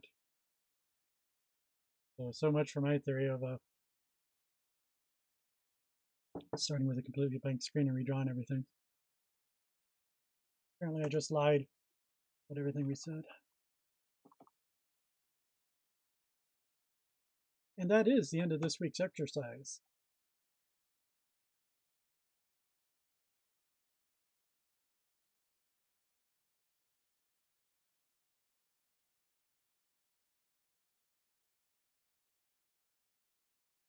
It gives you the option to see the code entirely, and this is what I was saying. It's like all you gotta do is copy this stuff to your computer and hit run, and yeah, you'll be done. You're not gonna learn anything that way. I type it in, man.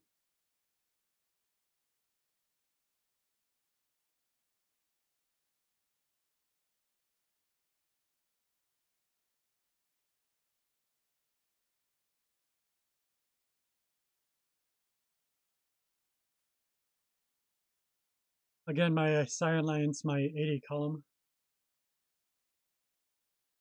which I'm going to think I'm going to enforce.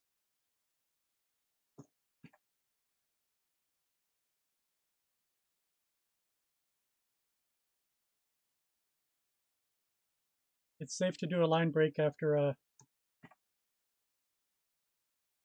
commas.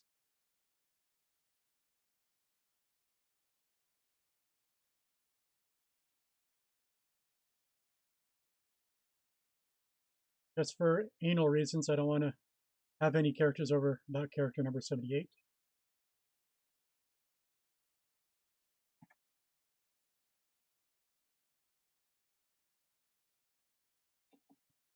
But it includes this one. That's character 79 where it ends. But this is one that's it's actually the statement's too long to do. I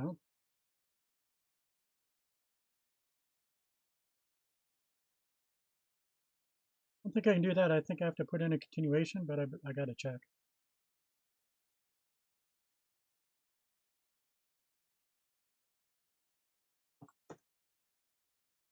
Huh, I guess I'm allowed to do that.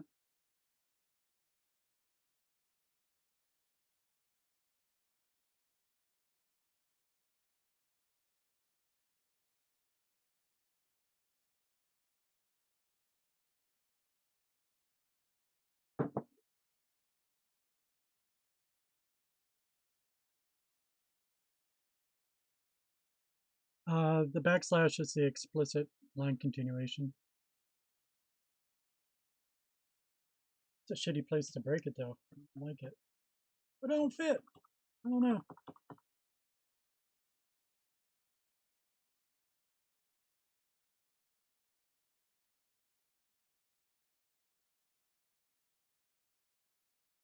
I do not know.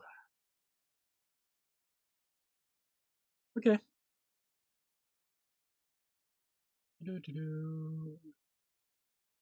Nothing going on in chat.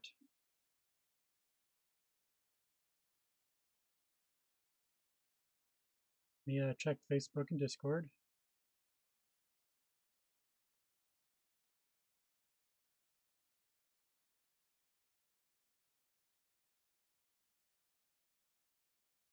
Nothing on Facebook.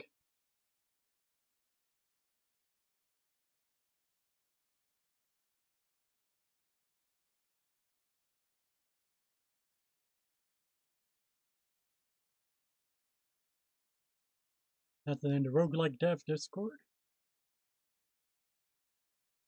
Nothing in Adam.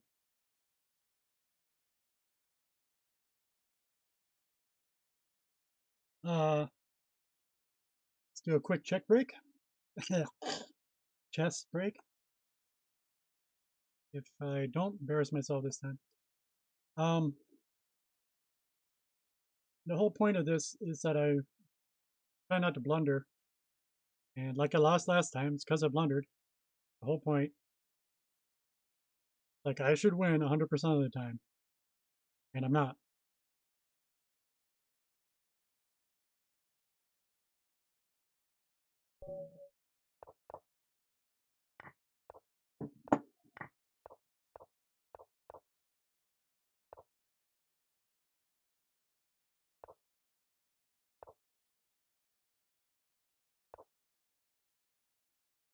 Good question, where to put my light square bishop. Just gonna, oh, guess he solved it for me. Okay. Never mind all what I was going to say. It's no longer valid.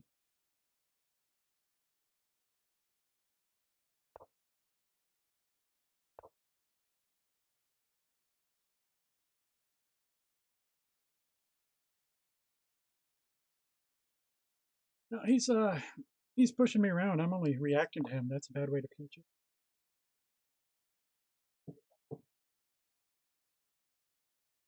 See, I like that, but light square bishop. But he's just going to move and won't be down.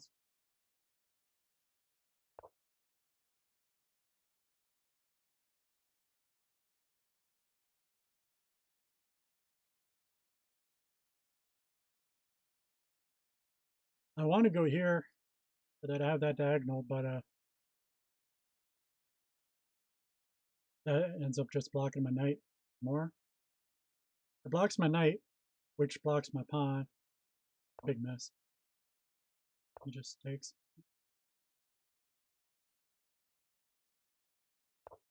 Time to do that now. There we go. That's better. Yeah, that's better. Nothing. I gotta hurry. I'm half out of time now already. Half out of time, and he hasn't blundered yet. Or at least I didn't catch his blunder.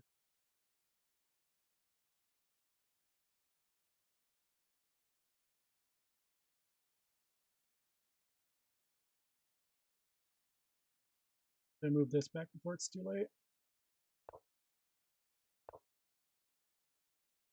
I might just take it just for kicks. There. Oh, I didn't expect that. I didn't look at that. Bad that I didn't look at that.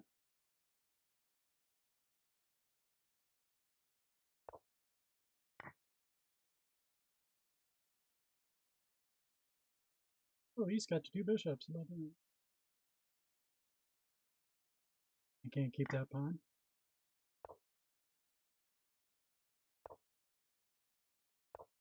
It puts me up good pawn, and this is good.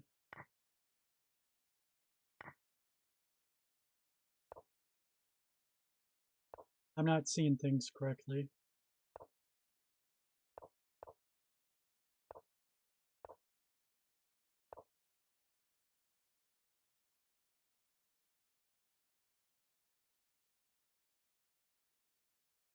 I'm out of time. Oh, that works. All right. Oh, now. As I go fast enough. Got it.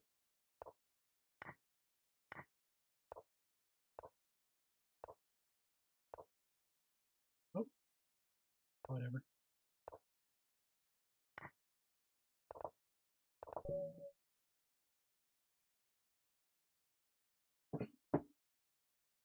All depends upon when he blunders. He didn't blunder until quite a ways in.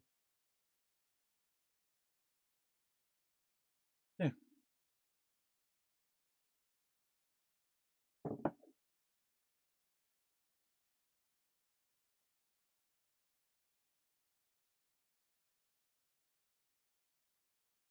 So what else?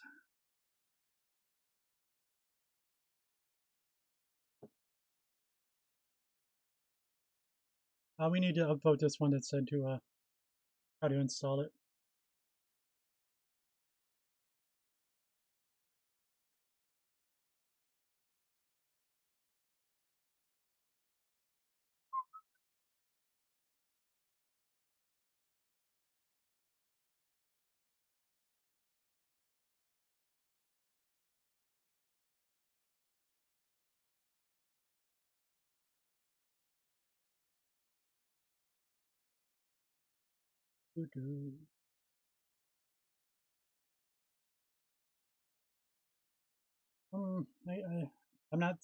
I'm scanning poorly. Install.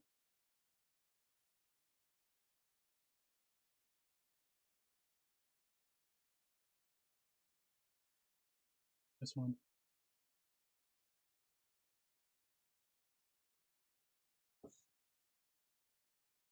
I'm still confused. See, a Python install on Windows doesn't add Python to your path.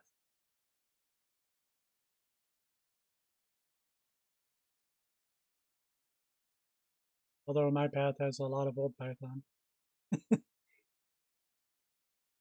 Oh, I need to do my backup. Yeah, my backup. My backup.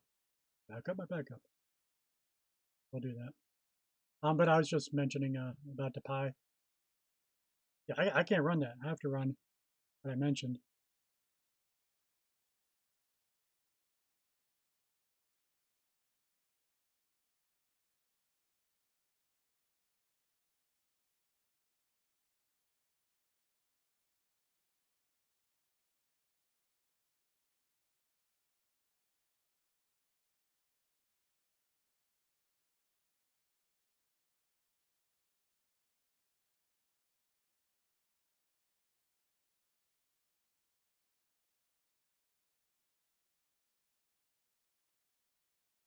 You have to run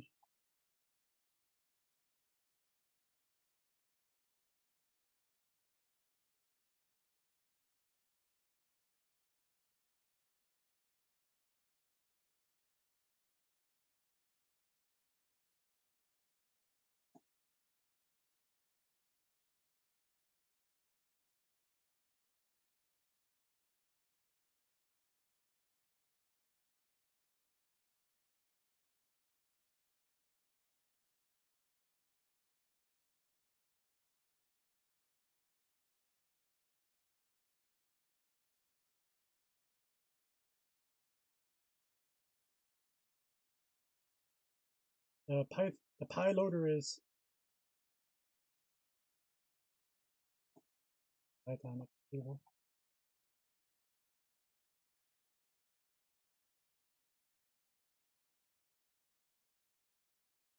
in my opinion.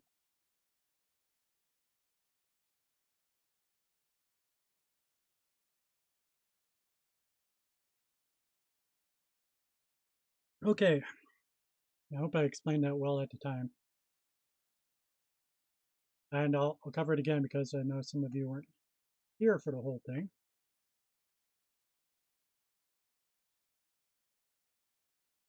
Oh, it's on my other screen. How to get over there?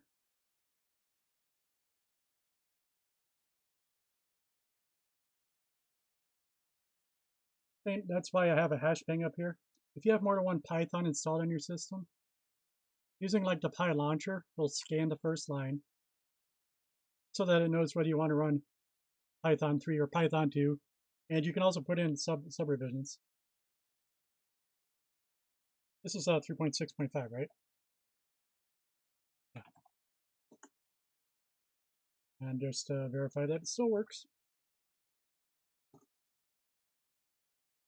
Yes. You can put in a sub revision too, because all the time, I'm sure you end up with version 3.3 installed, but you got to use the latest 3.4 for something. At least, it has a feature you want to use, but you still got to use 3.3 for work. And then, next year, well, you also got version 3.5 and 3.6. You got all these installed. You got packages that use them, applications that use them. You need them all, but so that's how you pick which one your code is actually using. But you have to use the Py launcher. And like I said, I don't even have Python in my path, and I did just install it properly. I have to use Py. I could put it in my path, but I don't want to. I use Py. What Py is for. Okay. Hey, Dark Zero. Yeah, I haven't streamed in 6 months. How's EU4 been going? You been kicking ass at that? Have you been doing any streaming? I do watch streams still. I don't think I noticed you streaming, but you always did it pretty rarely.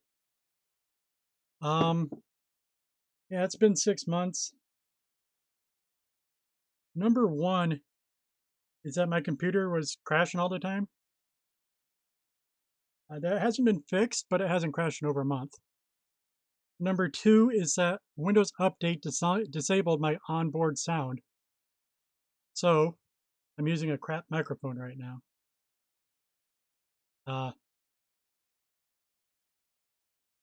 Anyway, they're just excuses. I've only ever streamed for fun, and yeah. But mainly that I can't use my good microphone. Boy, that really ticks me off. And I can get another microphone, and I thought I had another one actually. That doesn't require a 3.5 millimeter. Muffin Paradox, hi, how are you doing? That doesn't require a 3.5 millimeter input jack.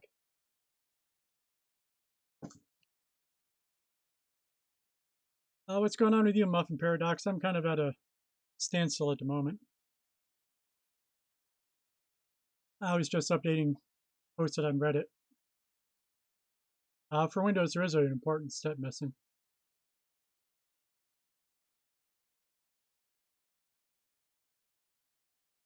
how to actually install LibTCOD in Python is not there. That you got to do the setup py install.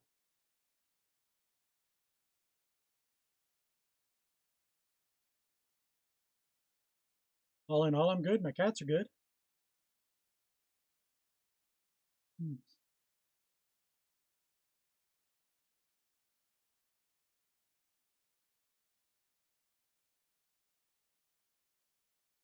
So, did that.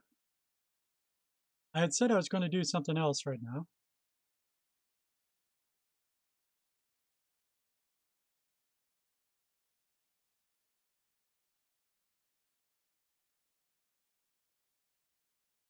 Okay, you want to say something about the microphone if you can find it. Well, my only point was this is it's a webcam using a USB port, whereas my other one needed a 3.5 millimeter port.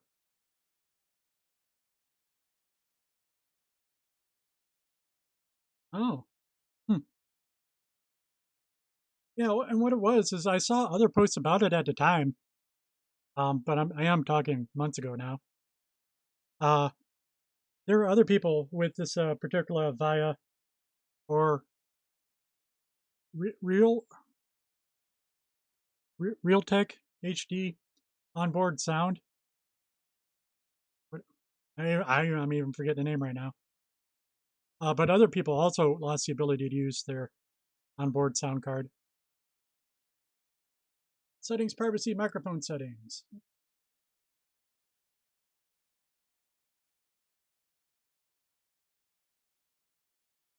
Yeah,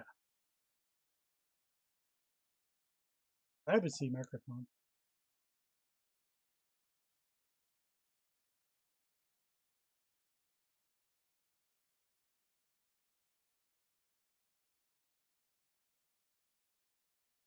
Update, reset privacy settings. Yeah, it's not an application thing. My, you know, um, Windows, what's it called? Device manager doesn't recognize it.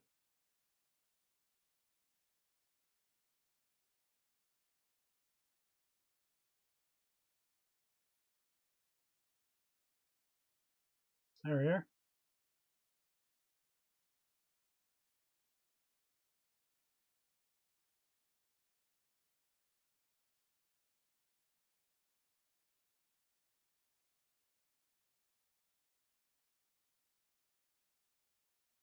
Skype. That's it for that. Yeah, yeah. The device manager doesn't. Uh, thank you for trying to help. That's great.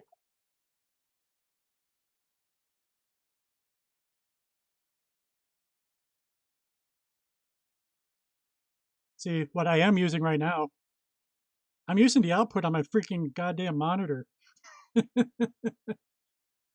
for my audio out, which is completely wrong. I don't even have audio out from the freaking from the box itself. And I got my webcam and I got my Rocksmith guitar adapter. It's only seeing USB devices and the HDMI. It does not know I have a freaking onboard sound card anymore. Sound video game devices. Yeah, I checked. Yeah, no worries. I checked. Thanks for your help. It's gone. I'm not the only one. Microsoft doesn't care because it's 8 years old or whatever. If they wanted to answer, they would answer with, "Well, get a new computer, get a new motherboard."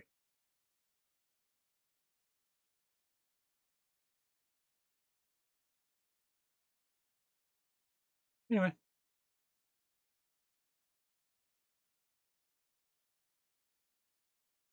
so yeah, what else?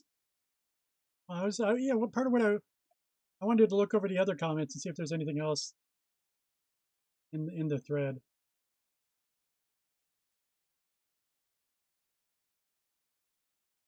Oh, yeah. Oh, that's what it was. I remember now. I got to do my archiving. This is very important to me. All right. This is backing up my Rocksmith DLC so that next time I reinstall, I don't have to download all my custom DC DLCs too. But change this over to my program.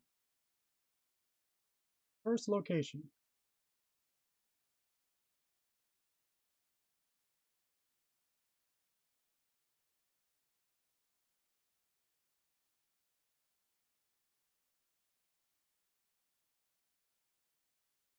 Save this as archive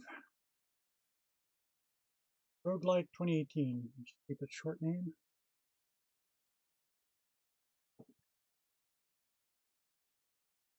Create a zip file.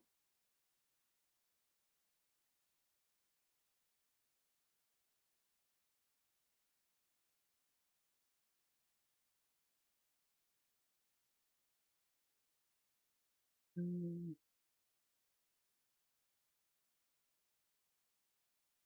we need a new directory name. Roguelike 2018.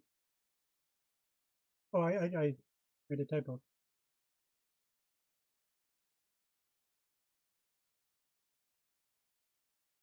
2818.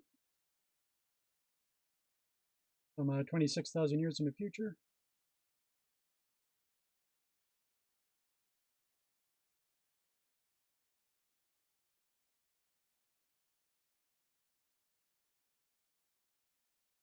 Now, what I want to do is I want to put that in the program. I'm not very good at doing this.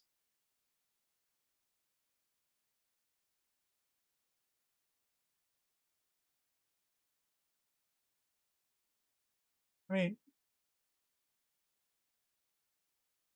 I've got the excellent Bose 300 series speakers. I've got this huge 2-channel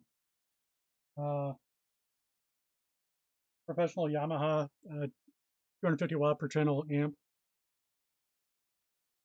I got this awesome sound system, and it's it's it's running through my monitor for my output.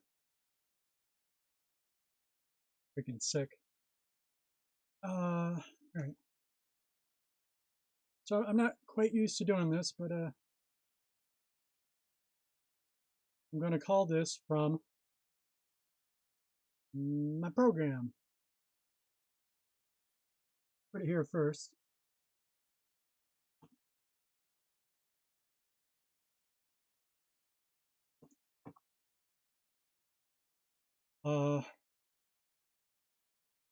If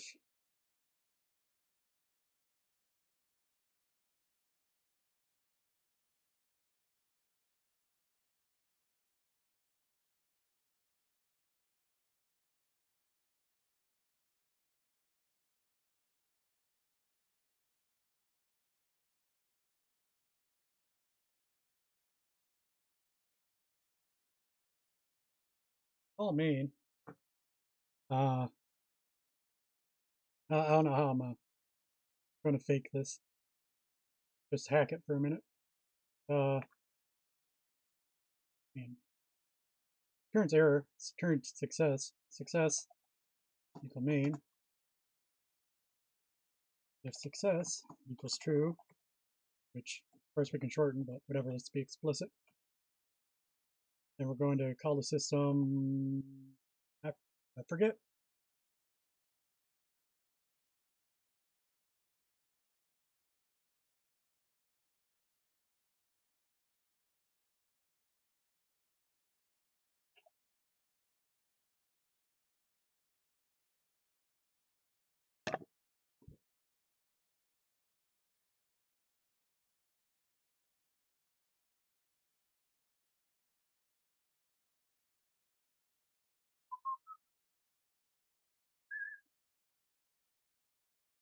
I think that's it.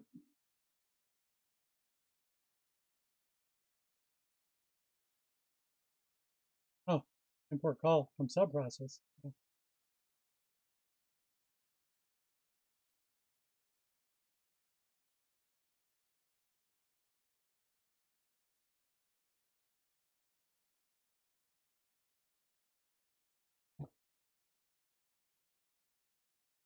I need to save this in the correct directory, I bet. It's fine in the directory that it is.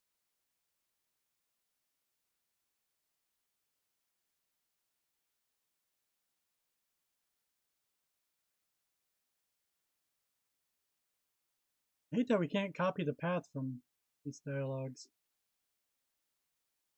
Is this ecolon archiver simply?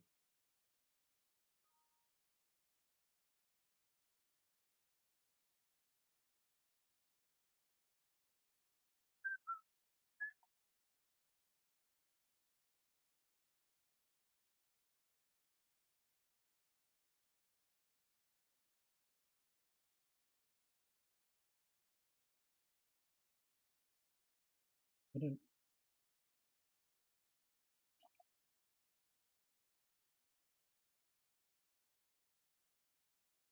What's my file name?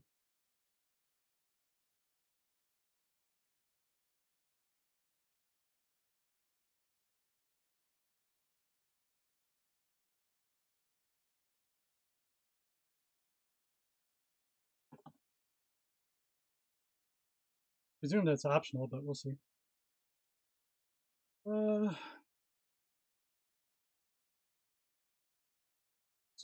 to roll, see if it backs up.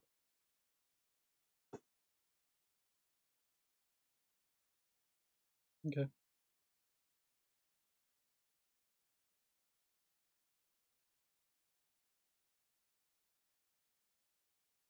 File not found. The system cannot find as file specified.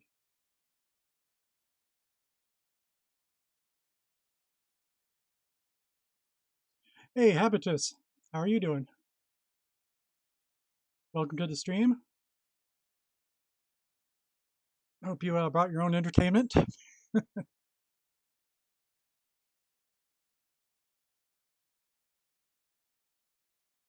Oh, that's it's not escaped. Which I just did that recently, but I don't always forget this. That's why I imported OS before.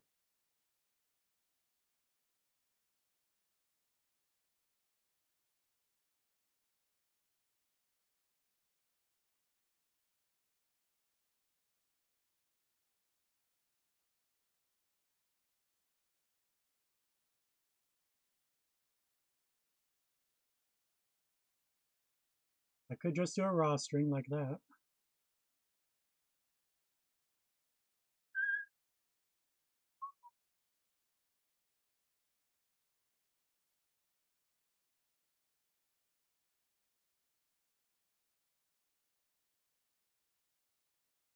Nope. Am I right? Equal backslash.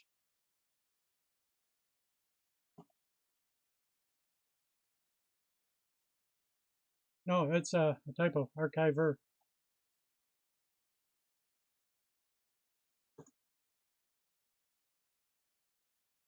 The syntax of the command is incorrect.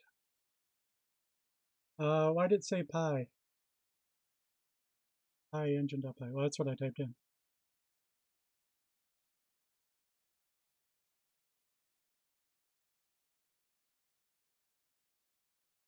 Let's see. Archiver. The syntax of the command is incorrect. It's talking about call. I'm using call incorrectly.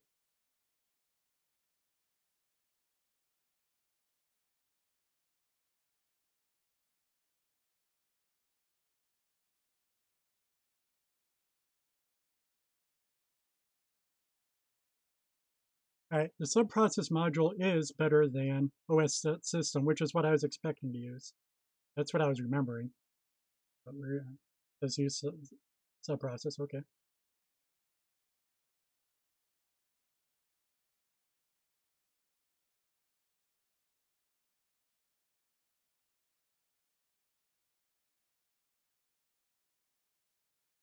Subprocess module.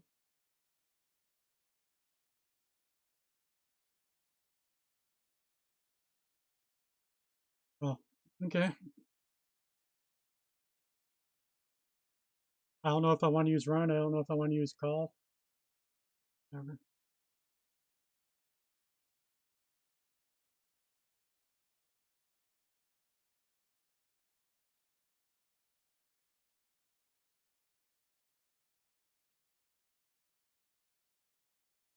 Looking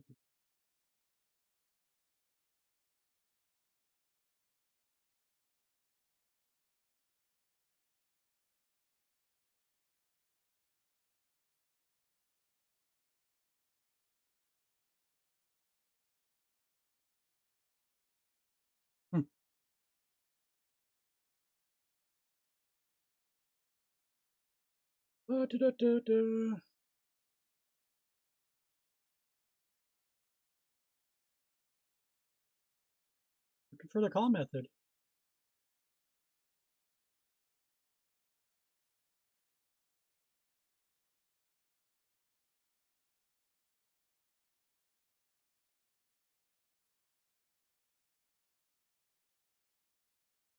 Oh, older high-level API. Prior to 3.5, these functions, right, they used call back before 3.5. Right, so maybe runs what I want to do. Anyway, no need to be deprecated here. And I'm just going to import subprocess.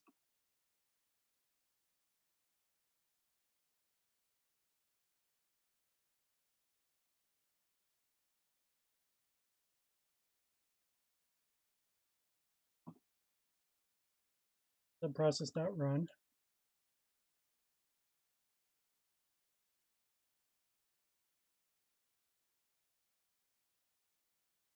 Args.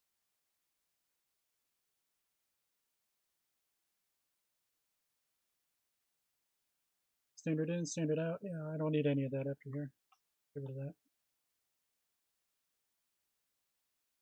And I'll just wing it right now, see if it happens to run. Syntax of the command is incorrect.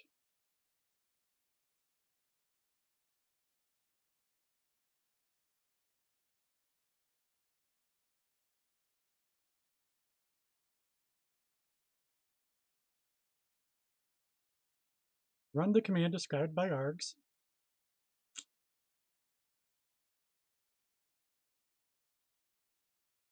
Examples.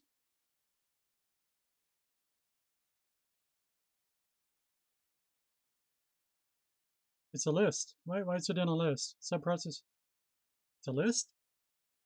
It is a list. Why is it a list?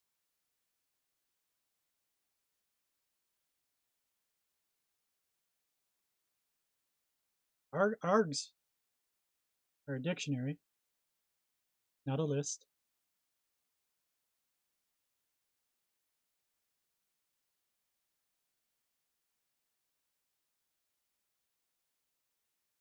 Run exit 1.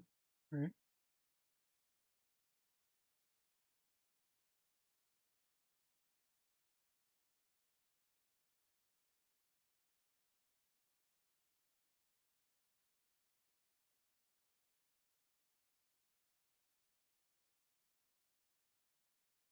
Okay. Anyway, part of it, rather than using the R string here, I want to fix the path correctly. Python fix path for Windows.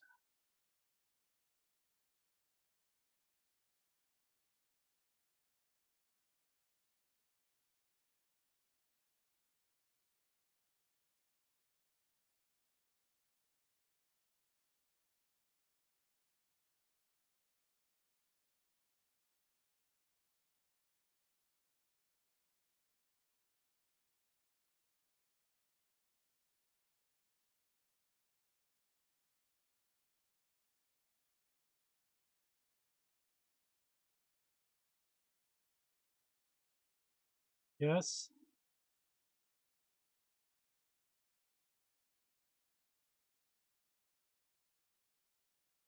Wrong way to code it in Python.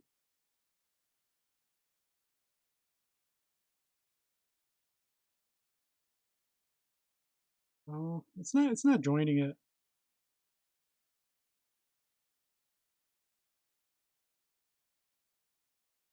I thought the right way was to use reverse slashes, but then tell it you're using Windows so that it automatically fixes it. I thought I had an example here, but I closed most of my files that I had open.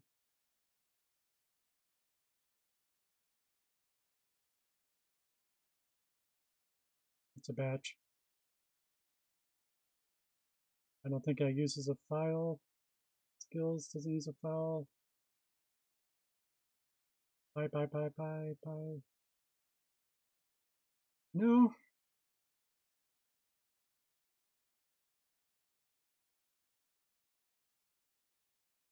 That should not be open.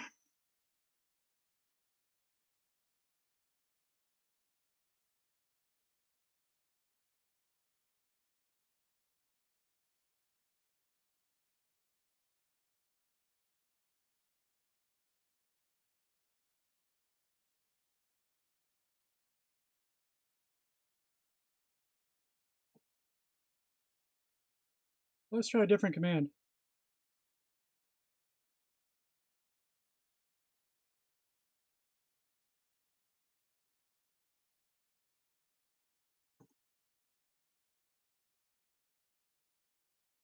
The system cannot find a specified file. That's interesting.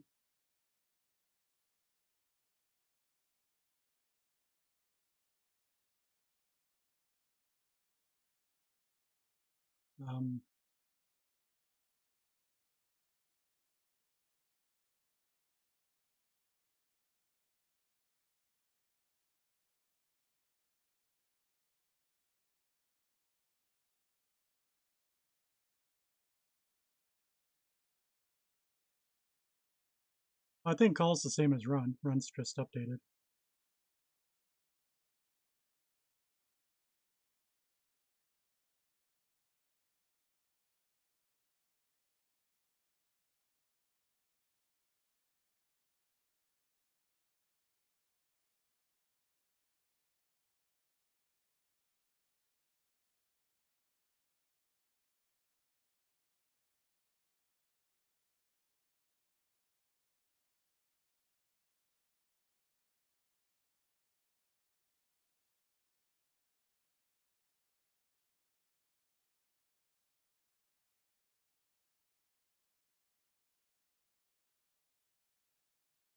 They keep using the same example that is not a Windows example.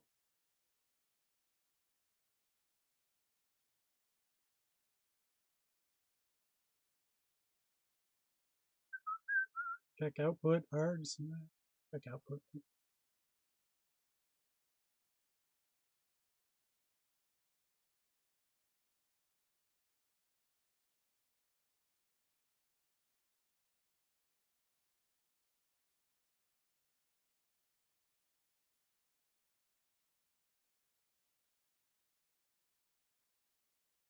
Hey, another one.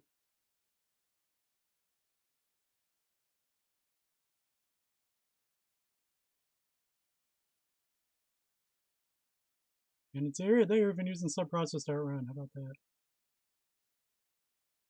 Okay, we'll echo home. Why not? Yeah, and that's what I thought. They're not using a list. I knew a list was wrong. Wonder. Let's just go back and remove our brackets here.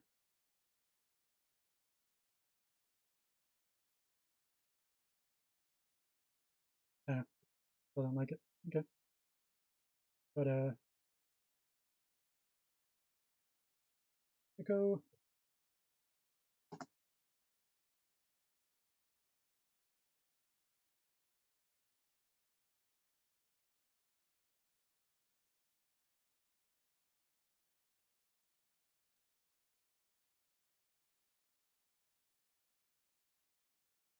Damn.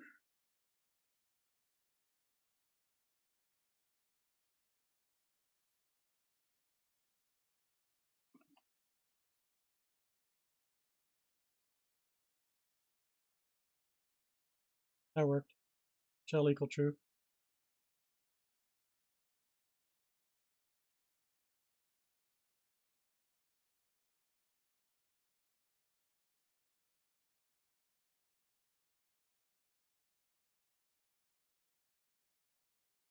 Okay.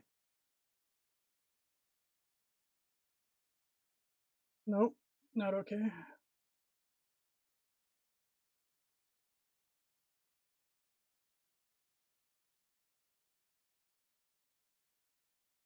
Not that again.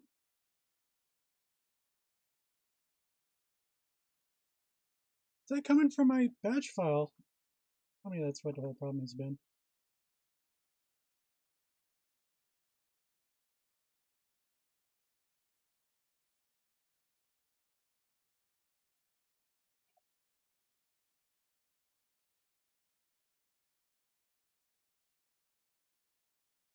Okay, my bad.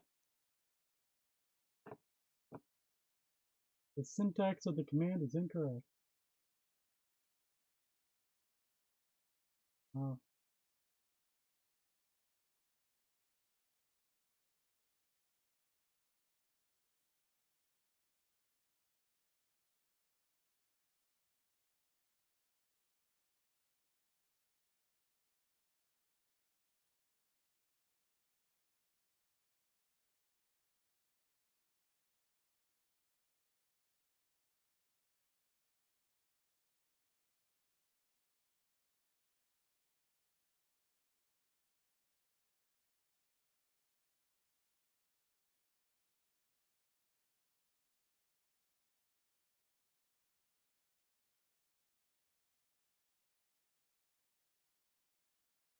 So this one's going to work, right? Archive KSP.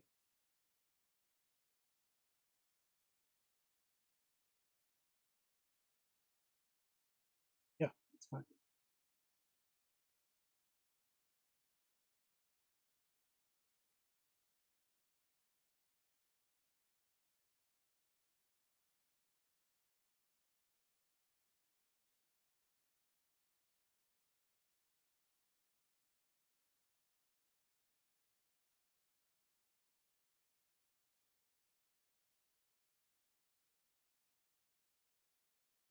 Oh, this little right there. Where'd that little arrow? My bad. Okay. We found it. It's a little, add a greater than sign instead of a backslash.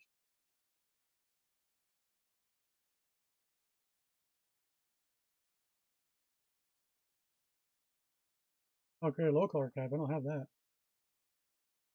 Didn't fix this. Uh,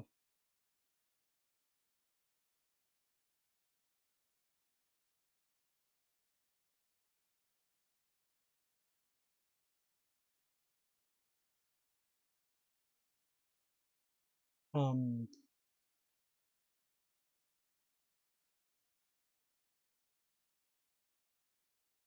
on daytime,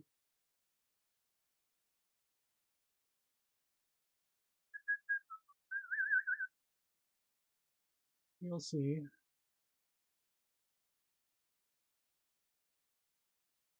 Um,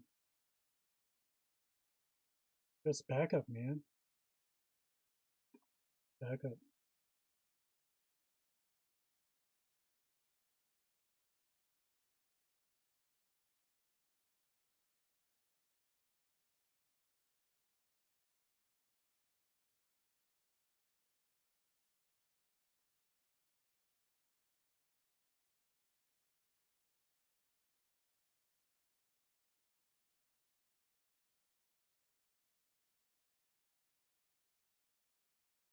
My bad. I should have tested that. That worked first. Stack Overflow questions. One just came. Yeah, error wasn't even from Windows though, or Python. My batch file.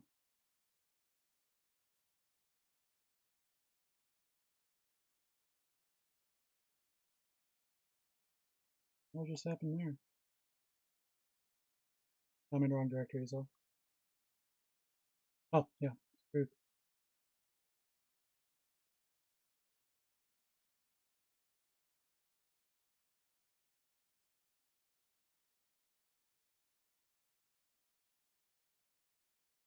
Archive.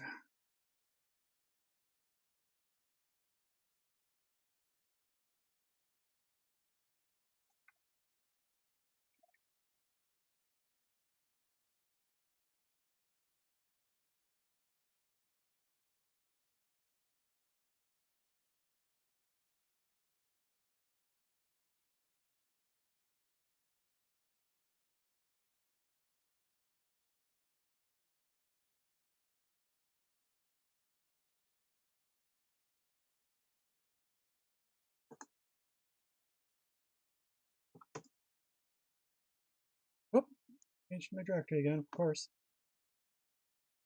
Backslash archiver.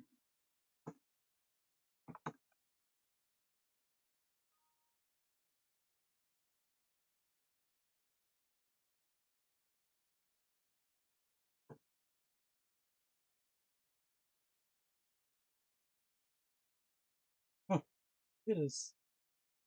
I did a really bad job, yeah.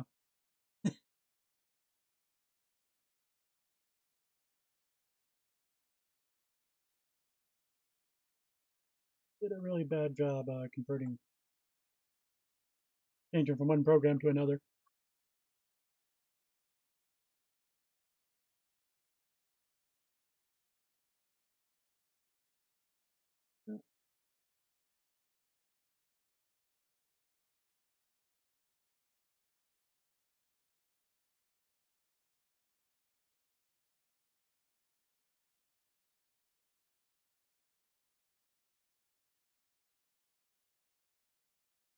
There we go.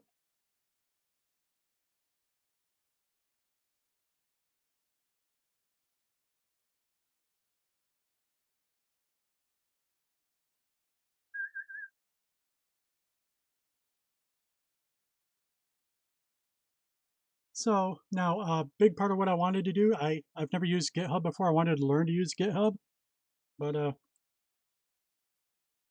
just within the past couple of weeks, we found out that Microsoft bought GitHub. So GitHub's going to be a piece of shit in 2 years. So better learn how to use another repository.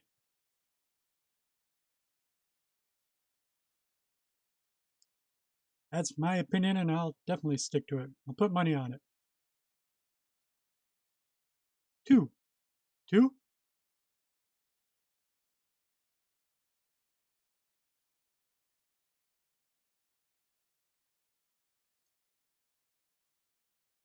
Here's my archive that I made. So I should just extract it and have everything there. What happened? The heck did it extract to? Why isn't it opening with itself? Because of the underscore? Did I actually accidentally hide it? Oh.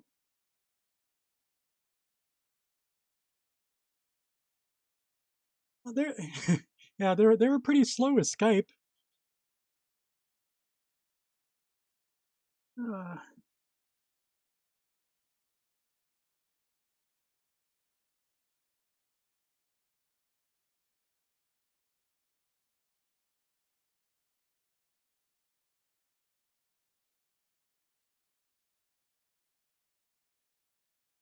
I really feel like a bumbling idiot right now. There's nothing there.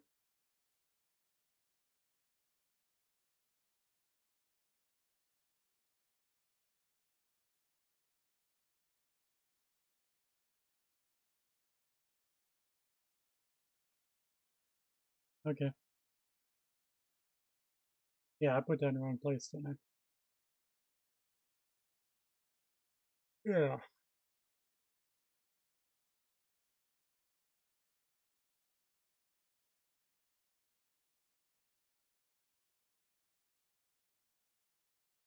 I'm not understanding at all right now what I did with this program. It is mine. I did write all of that, but I'm completely lost on what directories are which stuff right now.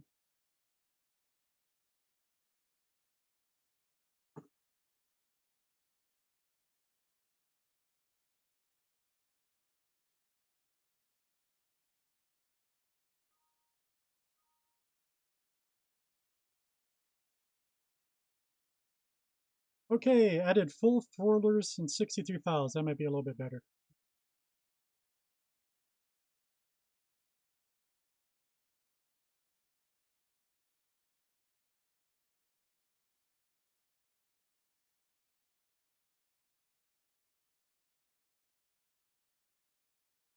Yeah, there we go. That's perfect.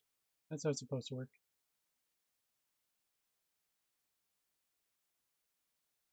My archive has a time date stamp. And So getting back to our program, whenever it exits gracefully,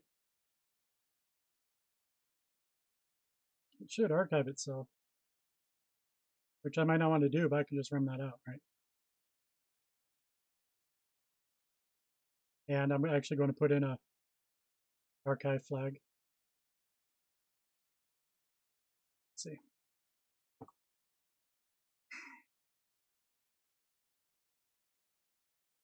So one thing about Edit Plus, it is convenient that you can just right-click on your file and open command there.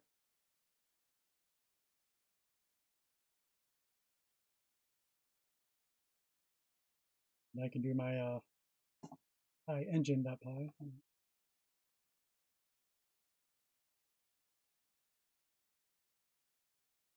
Okay. One file copy.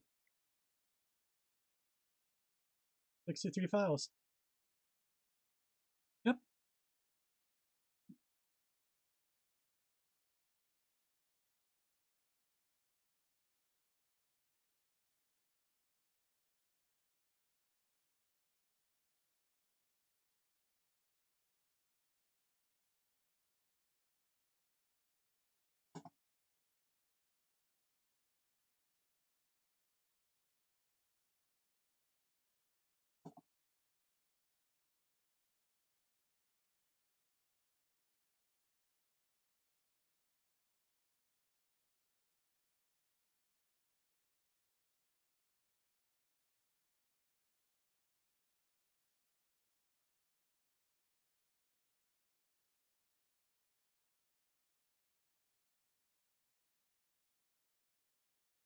If success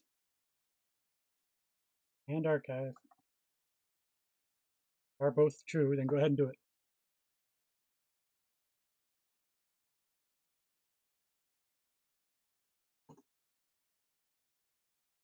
Okay.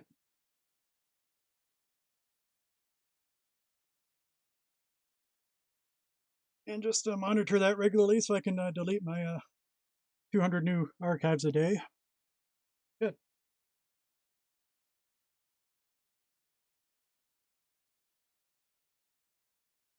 What else? What else? We never did do the colors. We'd have to look that up, of course. But the file gave us an example of red, so I know that's a legitimate value. Find the wrong directory? No. Python.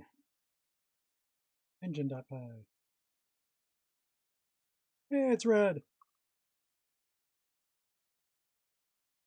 Now again, it doesn't give us an error if we go out of bounds. That's profoundly bad, in my opinion.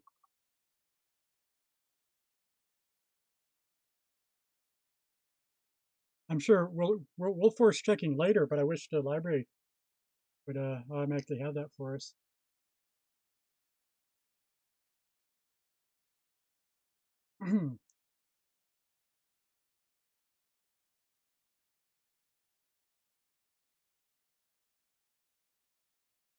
Any questions? Let's see.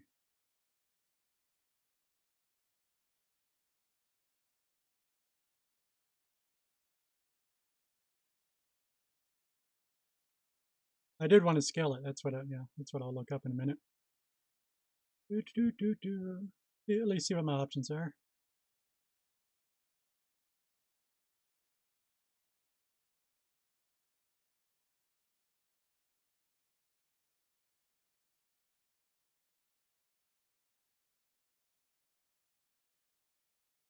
Wow, somebody asked, how do people feel about diagonal movement? Diagonal movement's a requirement. That was probably my number one turnoff to the Binding of Isaac, Roguelike. There's absolutely zero chance that I would ever like that game. One of the greatest experiences of my life is Roboton 2048. The first, at least major video game that had a dual joystick control.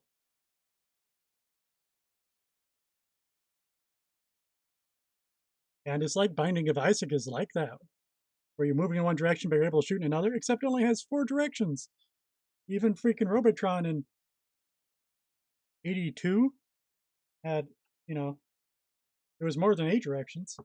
But I mean, I ain't going to sell just for 4 directions. You need diagonal movement.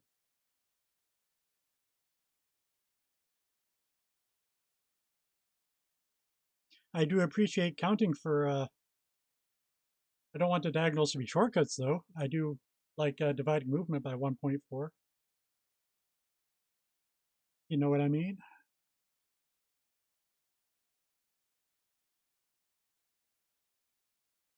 Not trying to cheat, but it's just 4's just not enough.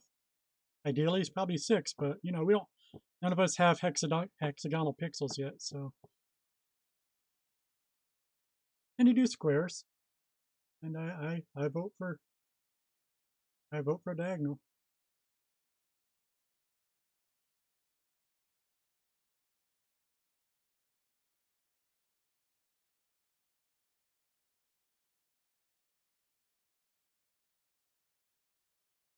Maybe that's it for the tutorial part for today. I might continue playing some Atom.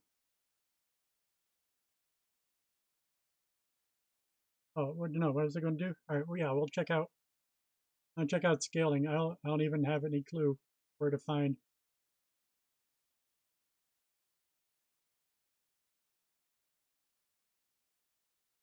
LibTCOD scaling documentation.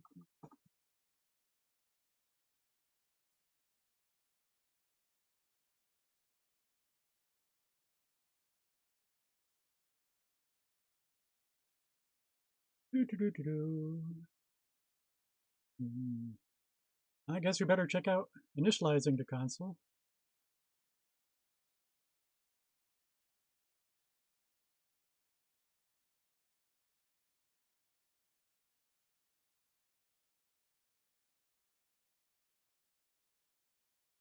Width and height, title, full screen, renderer. I'm interested. Oh, there's a pi check mark. All right. I check marked pi. Oh, by the way, alpha, gamma, ugh, alpha, beta, gamma, delta, epsilon, zeta, eta, theta, iota, kappa, lambda, mu, nu, xi, omicron, pi, rho, sigma, tau, upsilon, pi, chi, psi, omega. Yes, I did get it correct. Let's add a check. If you don't practice, you won't know it.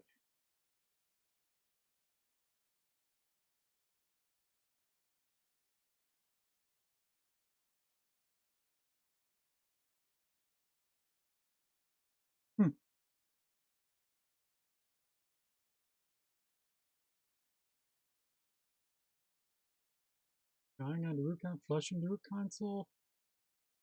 Yeah, looking at a scaling again. I just had an idea. Let me use a third-party program to scale it, see what happens.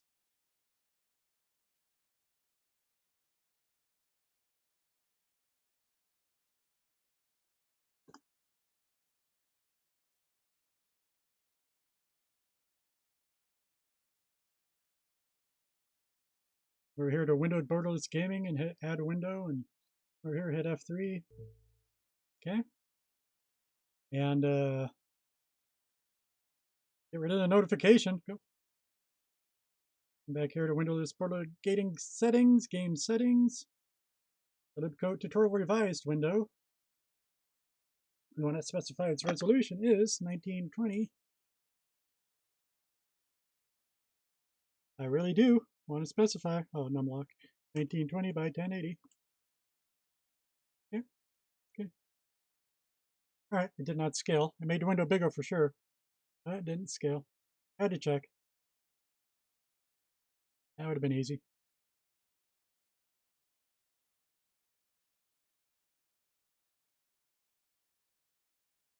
I need to go back in there to fix it.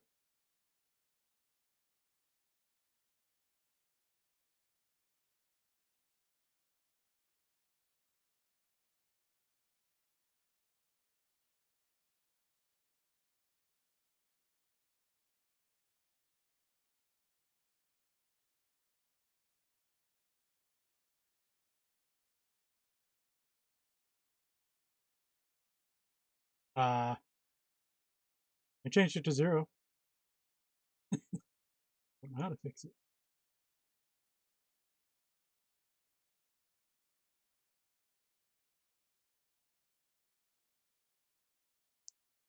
I broke it.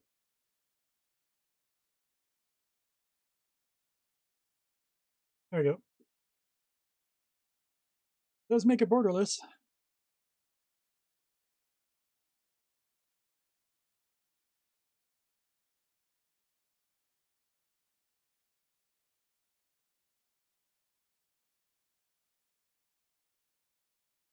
Just delete it.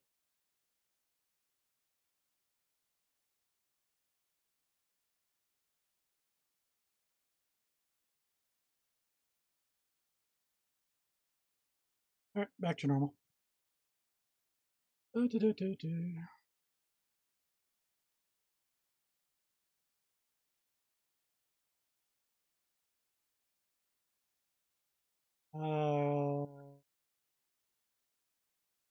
LibTCOD scale output console. Nothing about scaling in any of this.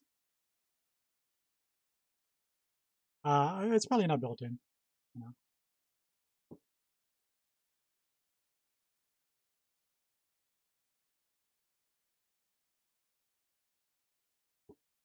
There's nothing about scaling in any of this. Yeah. Probably not there. Hard to find stuff that doesn't exist. So I'll quit while I'm ahead. I guess that winds it up for me for that. I'll continue to play chess and Atom and guitar.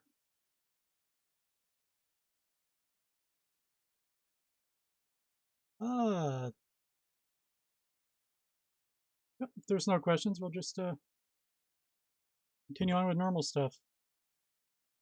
I'll heat up my coffee, play a game of chess, and then probably I'll play some Atom, which is what the title of the stream is anyway. Let's find my epic be right back transition. Oh, that's not working. Oh. I lost it.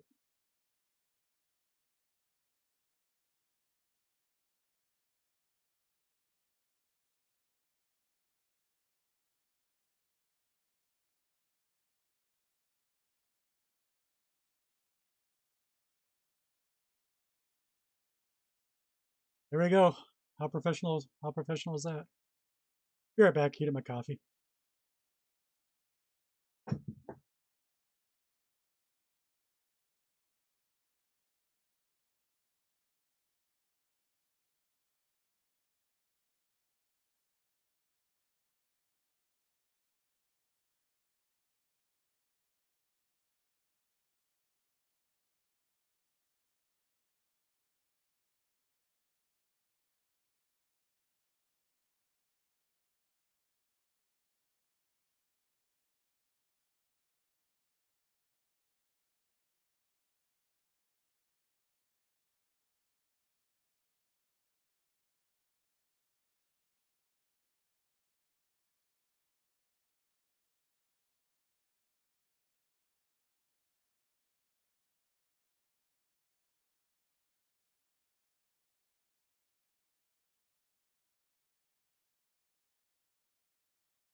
Now my coffee's still heating up, but I just had a burning question. If I was to try to use Kiwi, does it have, which is an Android? It's a tablet GUI. Does it have a keyboard handler? The keyboard handler.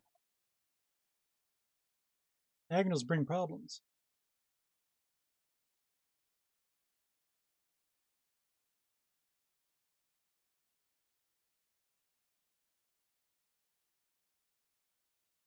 How do you check for keyboard events with Kivy? Yep, I think it's taking us to Stack Overflow. I have used keyboard Kivy before, but only the rudimentary stuff. You know, I had a functional tablet app that didn't say much more than "Hello World." I mean, but just it's I don't know any of the details of it. I know I liked it. It was easy enough and seemed I didn't have any problem with it. That's all I'm saying.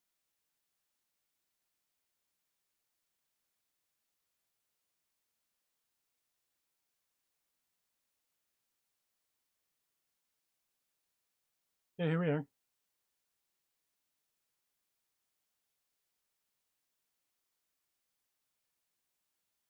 Class Pong game widget, ball, player, defining it, self.keyboard equal window.request keyboard.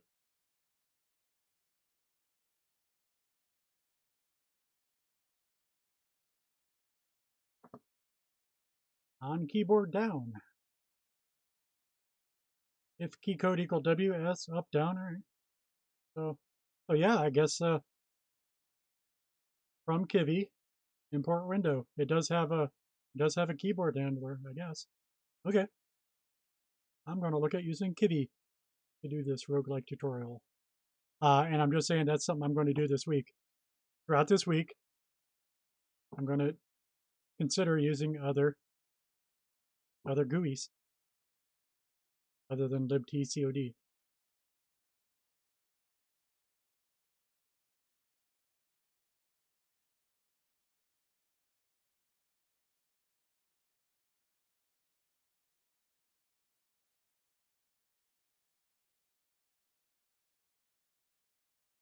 Be right back.